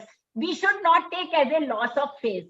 इसलिए जैसे हम लोग अपने ego पे ले लेते हैं, अरे हमने कहा था, पेशेंट कहेगा अरे आप तो सीजर के लिए बोल रही थी, बच्चा डिलीवर हो गया, आपने ऐसे ही कहा था. So we should not take as a loss of faith. We have to be ready, and it is no way that in half an hour if she delivers or not delivers, but thick meconium is the thing which we have to be very, very careful. And in breech delivery, it is normal. The second important thing, and it is a sign of maturation. Yes, Sangeeta. When there is full cervical dilatation, do see that the head is, if it is retracting back, this is a very prone sign when we should shift the patient for the cesarean. We should not go for the assisted vaginal delivery at this time. So you are anticipating shoulder dystocia. Yes. You have to be. Actually, what Sangeeta you are saying, that is an observation when we sit beside a laboring woman and we see that what can be dangerous and what can be. So very, very important sign that what we have. But meconium aspiration, thin meconium, good, reassuring. You can really have. And amnio infusion has not. Like we had a lot of research paper, but it has not been recommended because it does not cause any help about it. Always ready with the neonatologist. Always call if you are not there, but as neonatal, you have to call them. Mohit is not with us now. Any pediatrician, Babita, हमारे पास है? अगर no, ma'am. Today. No. So one thing is that baby cries after birth, no further suction, only routine care, but baby born with significant meconium. then it is important we do use laryngoscope and tracheal suctioning under direct vision, and inflation rate is ineffective incubation and suction. So we must be very, very careful. Baby immediately cries that no further suction and other thing is needed. But these are the babies who require the meconium and the laryngoscopic and the tracheal suctioning under direct vision. So this is very important, and we have to feel like Kanpur society, our society has been very active in Manyata. So our all people are should be paramedical should be well versed with the initial phase of the neonatal resuscitation. So this is cord prolapse. We will be very quick so that we have the carry home messages for all the situation. Babita? So now we have this third gravida. She had all previous vaginal deliveries and now 36 weeks gestation. She was admitted in labor room with 7 centimeter dilatation. Head is at station and bag of membrane was felt. After 1.5 hours, there was spontaneous rupture of membranes, and the resident listened that the fetal heart rate is 100 and dropping to 80. So she has a hitch and does an internal examination. She feels that the rim of cervix is left, full dilatation and cord is seen and felt below the presenting part with meconium, thin meconium. So what next? Now we have got a bolt from the blue. So what will you do now? So, we have this is Viva definitely and this Dr. is a Uma. case of, yes, ma'am. So there is one thing. First, you told me that the fetal heart is dropping to 80, and there is cord seen with full dilatation. So this might be a case of cord presentation or cord prolapse, because membranes are already ruptured. So this could be a case of cord prolapse. So we have to be very careful. If cord is outside the vulva, we have to deposit in the vagina. We could keep the patient position, legs at the higher level, and we immediately shift patient to the OT for urgent cesarean delivery. So, Vima and Ruma, what is your takeaway? Anything what you want to do when we are taking to the cesarean section? Anything you want to do? Vima, Ruma, unmute yourself. Unmute yourself.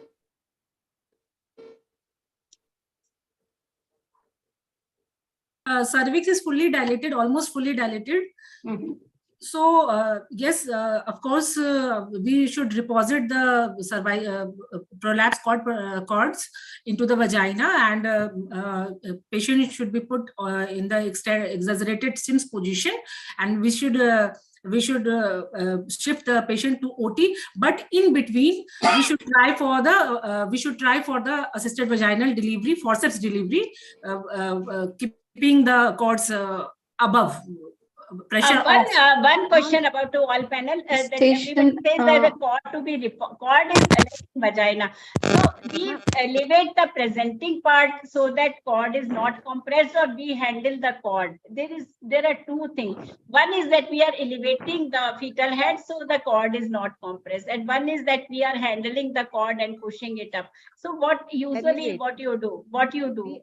We elevate we should not handle the cord. Handling should be handling of cord should be avoided. Avoided. And that could we can fill the bladder.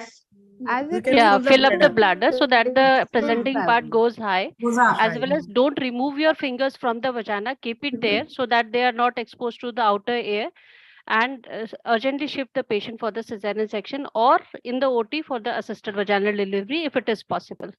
So thank you very much, And because it is all this could be done.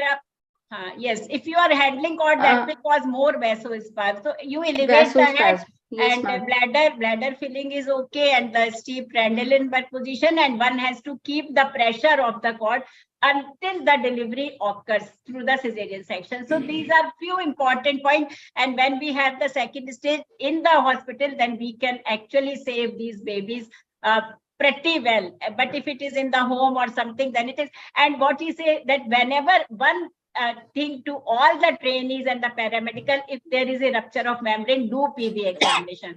Because sometimes you have, especially in the CPD, or sometimes it's a cephalopelvic large size baby, suddenly. So it is better that we detect late cord prolapse. We do the pervaginal examination always after. You have to be very under continuous CTG.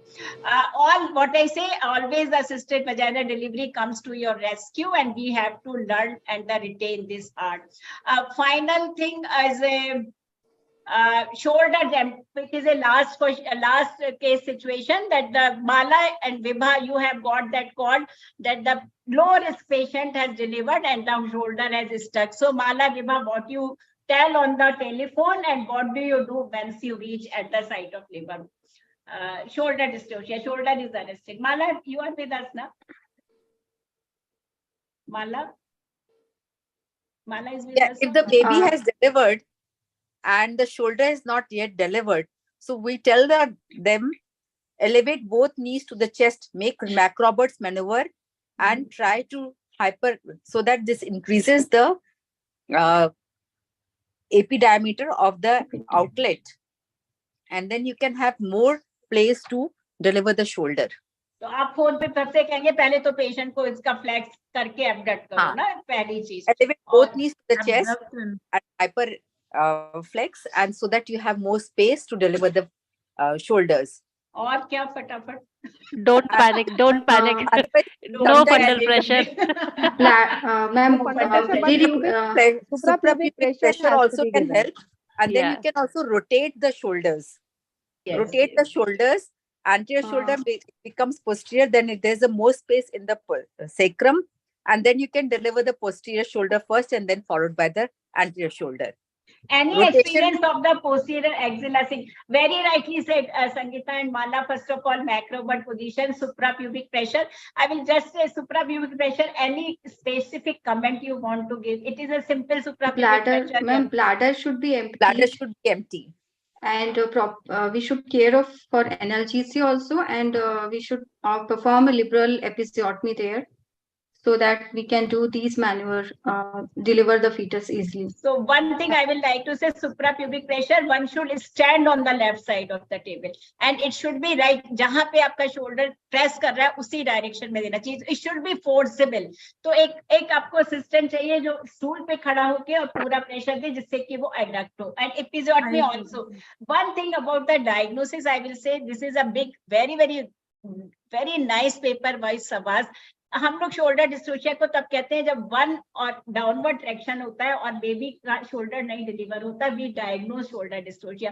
This paper says so beautifully that we should only wait for the shoulder to deliver, because if we give the downward traction to attempt to deliver the shoulder dystocia, that cause more brachial plexus injury. So undiagnosed, there was no shoulder dystocia, but the baby has the brachial plexus injury because we are really struggling to have the downward traction. So this is very, very important thing which I have learned, that we should be gentle, we should be just patient, watch that what is happening, and in the diagnosis that thing should be removed, that give gentle downward traction and it fails to deliver shoulder. So this is very important, and what Mala says, prophylactic McRobert maneuver, and what Sangeeta also emphasized, that don't give fundal pressure, don't panic, and don't push neither mother nor obstetrician. Very, very important. Everything Mala says that the posterior, because like the Lowset maneuver, posterior shoulder is at the lower level, so you make the posterior shoulder anterior. And that one comment about the axillary sling fracture, because वो बहुत easy लगता है. Axilla में हमने catheter डाल के उसको खींच लिया, humerus fracture हो सकता है, लेकिन baby का shoulder deliver हो जाता है.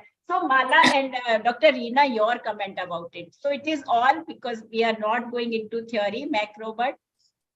Suprapubic pressure is the position, this thing, attendant on the shoulder, और जिस तरफ उसका बैक है वहां से उसको pressure देना है. So this is very, very important how to give suprapubic pressure. It is not that every suprapubic pressure will work. And the posterior shoulder, your comment about the axillary sling. Yeah, I have never seen axillary sling. Yes. Never given also. So this is something important, that it is easily doable and you can save the baby actually, because if you are not like happy with the wood screw and the reverse wood screw, you can put it, you put a sling and the arm is delivered and the baby. So it has been found. So it is something like a good option, and like we should be aware, because we don't know that whenever. So this is the assistant one, posterior axillary traction, and it is novel technique which is considered. And just in Kerala conference, people having such a good remark about this axillary traction that it is so doable. So Kerala people always, they like this. So suction catheter is threaded under axilla and upward and outward traction, and it is 19 cases maneuver successful in 18 cases with 3 humerus fracture. So very, very important paper, and like doable for all the things.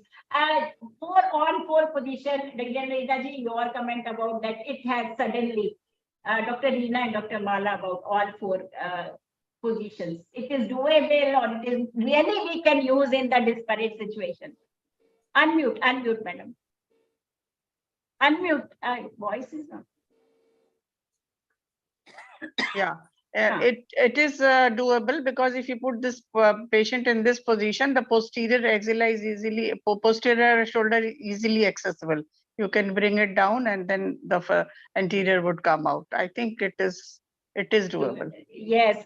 So Jaskin position is something, Abhi, like just in Bombay, one breech delivery, so very easy in the Jaskin position. So somehow we have to like see that what alternative position actually helps. And again, epidural anesthesia is a question mark, because then we cannot much change the baby's position.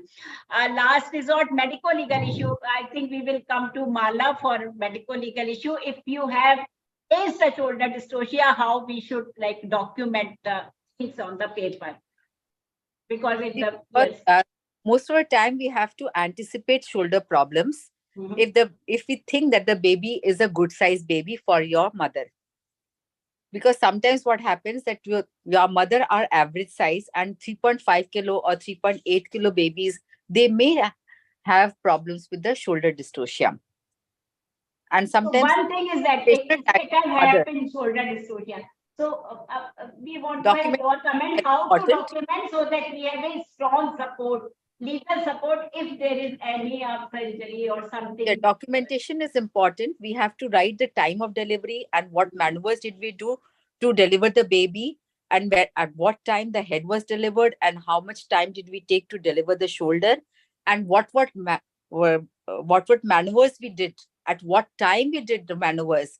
That has to be documented together with the information to the information to the mother. This is very important. And after the delivery of the baby by maneuvers of the shoulders, we have to also do the Apgar score of the baby. That will go a long way in helping us in documentation and preventing the medical legal issues of the patient. I always communicate the patient that this thing happened, because suddenly after 2 months, if a baby has a palsy, then they will be after you. If they are mentally prepared, then it is in your support that we have done all the things possible. Dr. Reena, you want to say she is our like a very actually medical legal person? Yes. This thing, the shoulder dystocia, it cannot be anticipated in all the cases. It might. In few cases, of course, yes, post-maturity, diabetes, big size baby, obesity, all these patients can be pre-informed. But so many times it occurs without all these things, and we cannot anticipate. Yes. So once it occurs, immediately one person is operating in the labor room, whatever maneuvers doing, the other person should inform the attendants and simultaneously give a brief that at this time, yes, baby delivered. This time, the shoulder dystocia was diagnosed. This was done, and everything should be in black and white.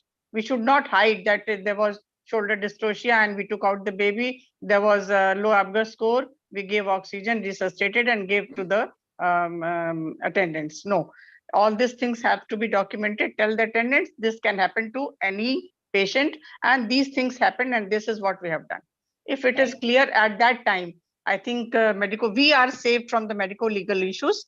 Of course, some sort of hypoxia might be there to the fetus. The fetus might suffer the hypoxial complications, but once we are correct, and once we have documented, and once we have communicated, we are safe from medical legal issues. Thank I you would very like much. to add one point that Uh-huh. we should first diagnose whether it is a unilateral or bilateral shoulder dystocia. Ma'am, if it is a bilateral, it's very difficult to approach the shoulders and do any of the maneuvers. Then you have to Bilateral kindly Seema is very, very rare. Very, very Ma'am, rare. I It had is- one. it is- I had one. Ah.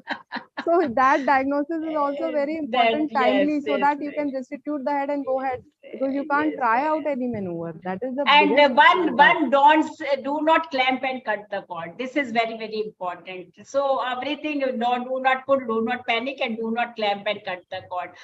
Last question, if the time permit, one thing, Sudhir and Vibha, second stage, we always say, cesarean section, cesarean section, cesarean section in second stage, one or like few comments how to make second stage cesarean section safe. Sudhir and Vibha. Sudhir, you are dealing with so many like second stage cesarean sections. So what's your takeaway? Sudhir, are you there or Vibha, you take it?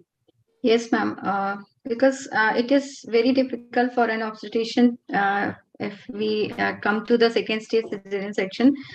When the head is deep impacted in the pelvis, that is the worst situation. We have to deal with very gently. We can perform for disimpaction of the head during cesarean. We should not perform the push technique, but we should acquire the pull technique. That is the Patwardhan maneuver or modified Patwardhan maneuver we can do to safely deliver the fetus without having any injury to the fetus. So this is one thing because in these cases, the chances of complications are very high. Like in infections, if we are taking the push technique, infection rate will be more. There will be injury to the fetal head, intracranial hemorrhage, extradural hemorrhages, injury to the complication related to the uterine lower segment rupture, including the cervical rupture. So many complications are attached with this, and we have to deal with care and proper technique.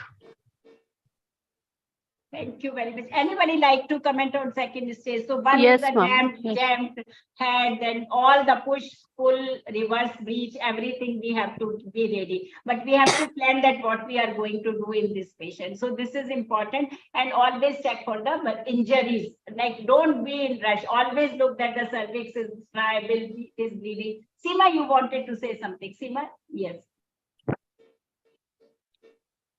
Unmute करिए ma'am. सीमा unmute करो अपने ना yes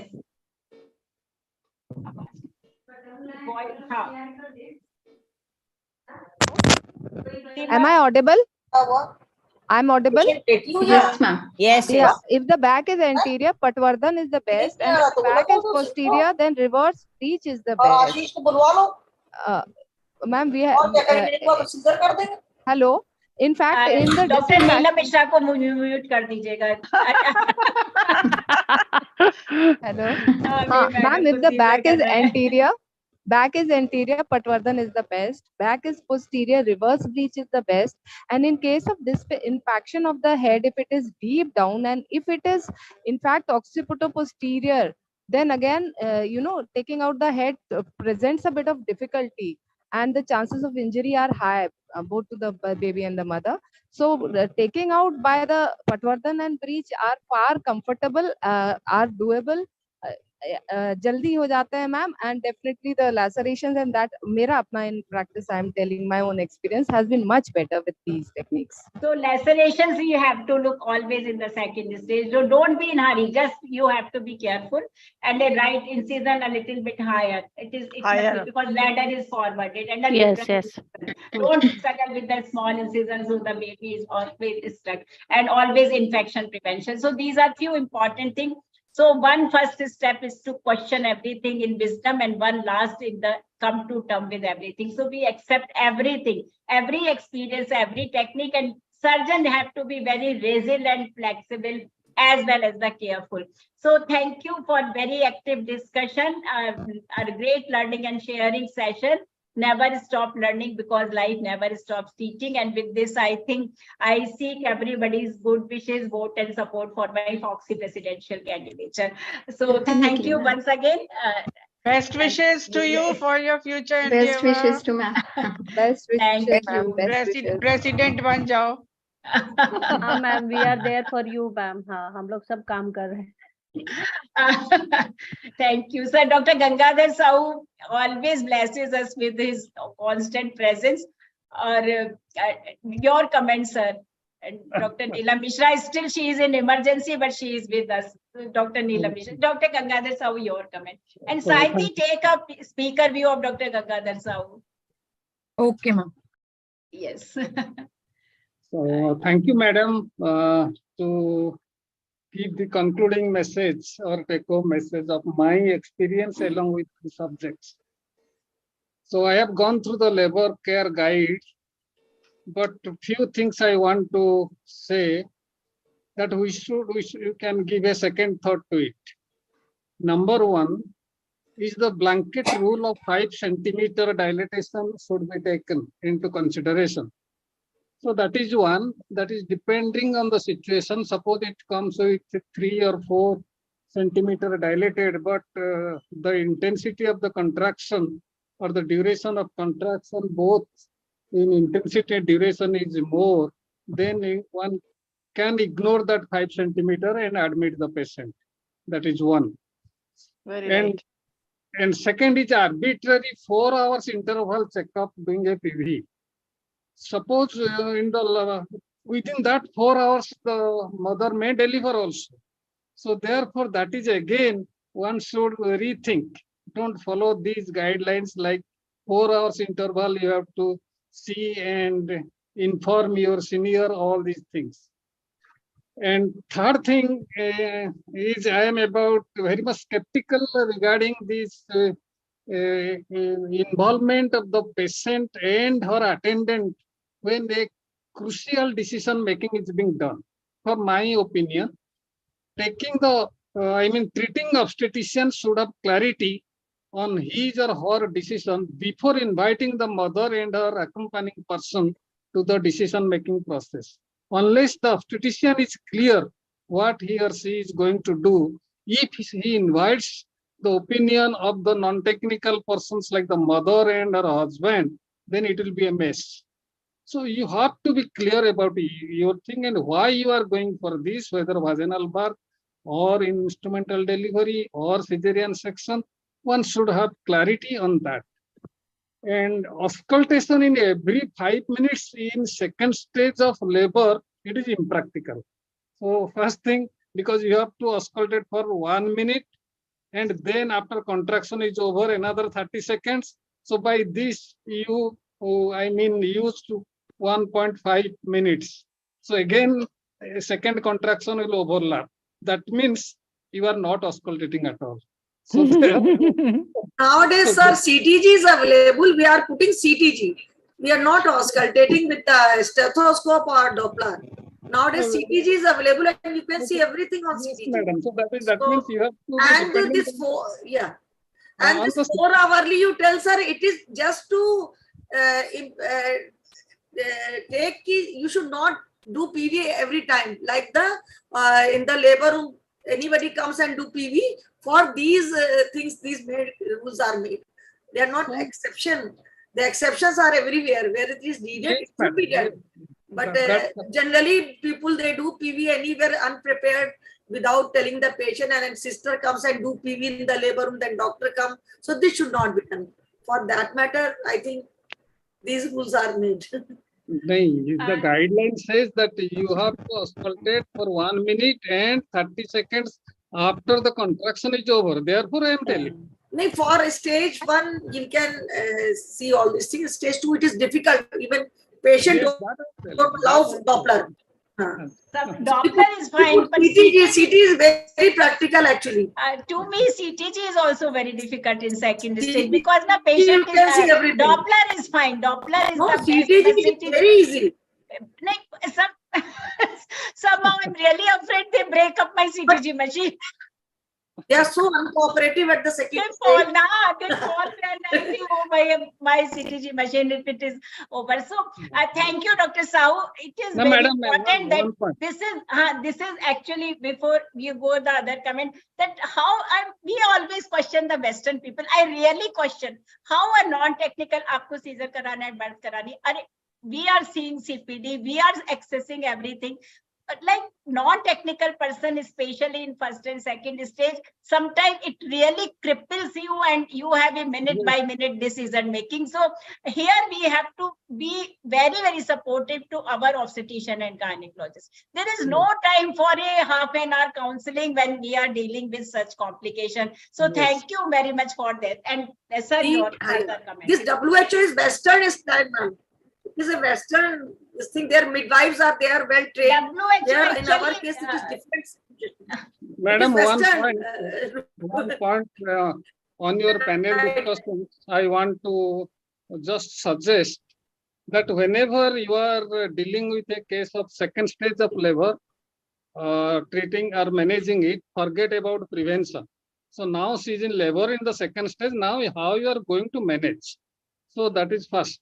And once you are managing, whether you are going for a vaginal delivery and wait, and you are going for any instrumental delivery, or when you want to stop it. So fix your exit point very, very clearly. So unless you fix your exit point, you have to land in problem and trouble. So you will give trial for 1 hour, 2 hours, as for the clinical situation. So that is up to you, safe exit point. So that point should be carried with you. That is my experience, and it will save you 101 times. Thank you, madam. Pray Lord Jagannath for your success. And thank you once again, all the members, organizers of the twin societies, Kanpur and Gorakhpur, identical twins. So, thank you, Neelamji, and like everyone. So we can have a thank you, sir, Dr. Gangadhar Society, for inviting us. Although it was for your suggestions. So thank you, Neelamji. So you all are invited at our national conference in month of May 21, 22nd. Madam. We will sending the invitation to you, sir. There is a conference in the Kanpur on 21st and 22nd May. We'll be sending invitation to you. Okay, let me think. You just send me. National conference. Will you not coming to Meerut?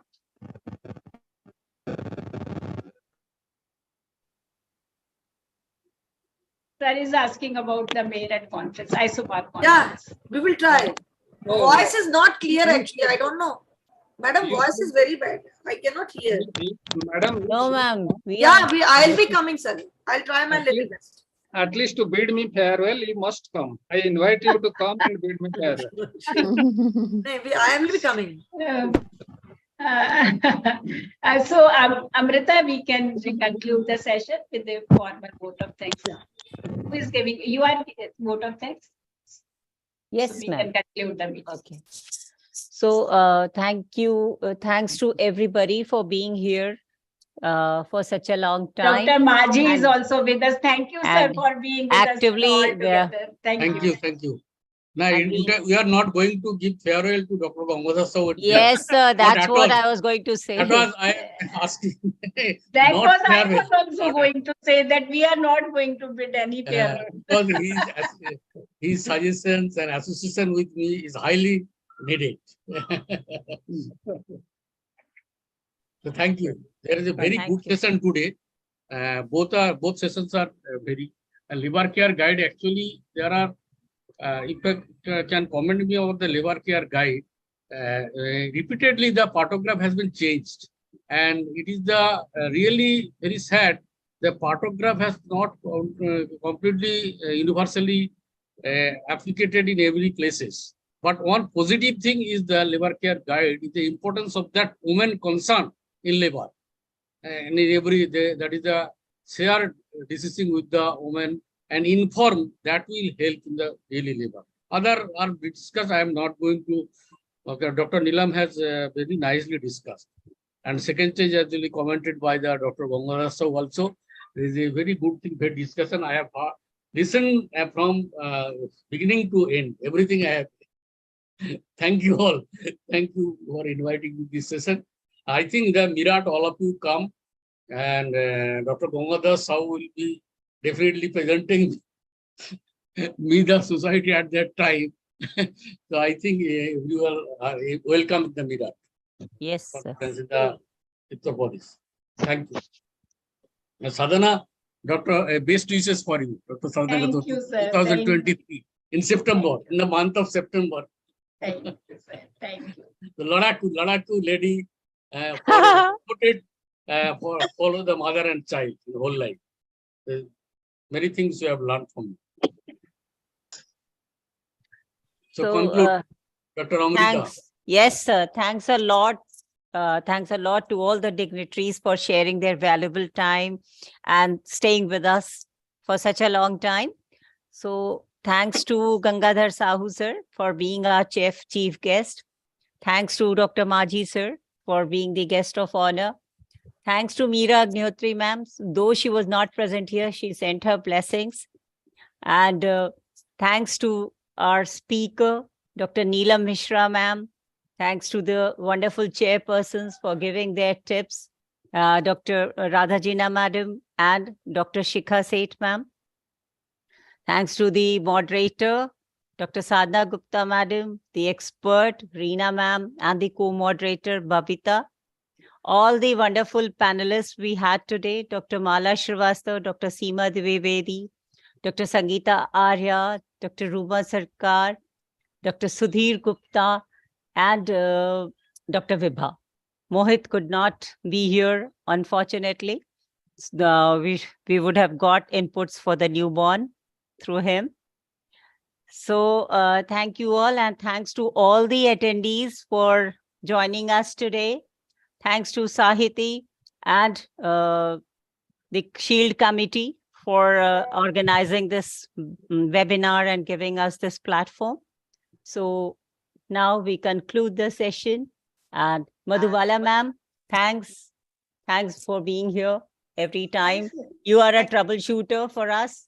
No. The troubleshooter is at Ladakhu, madam. Oh, sorry. But a very apt. But if you take it Ladakhu Viman ki tarah treat karo na us baat ko. Thank you, Amrita. Yes, sir. Because giving thanks to everybody and nobody is giving thanks to you. I am there. Don't worry. I am giving thanks to Dr. Amrita. The woman behind the woman. He is the woman behind the woman. Thanks to Aruna also. Aruna was also here. And sir, we don't need your thanks.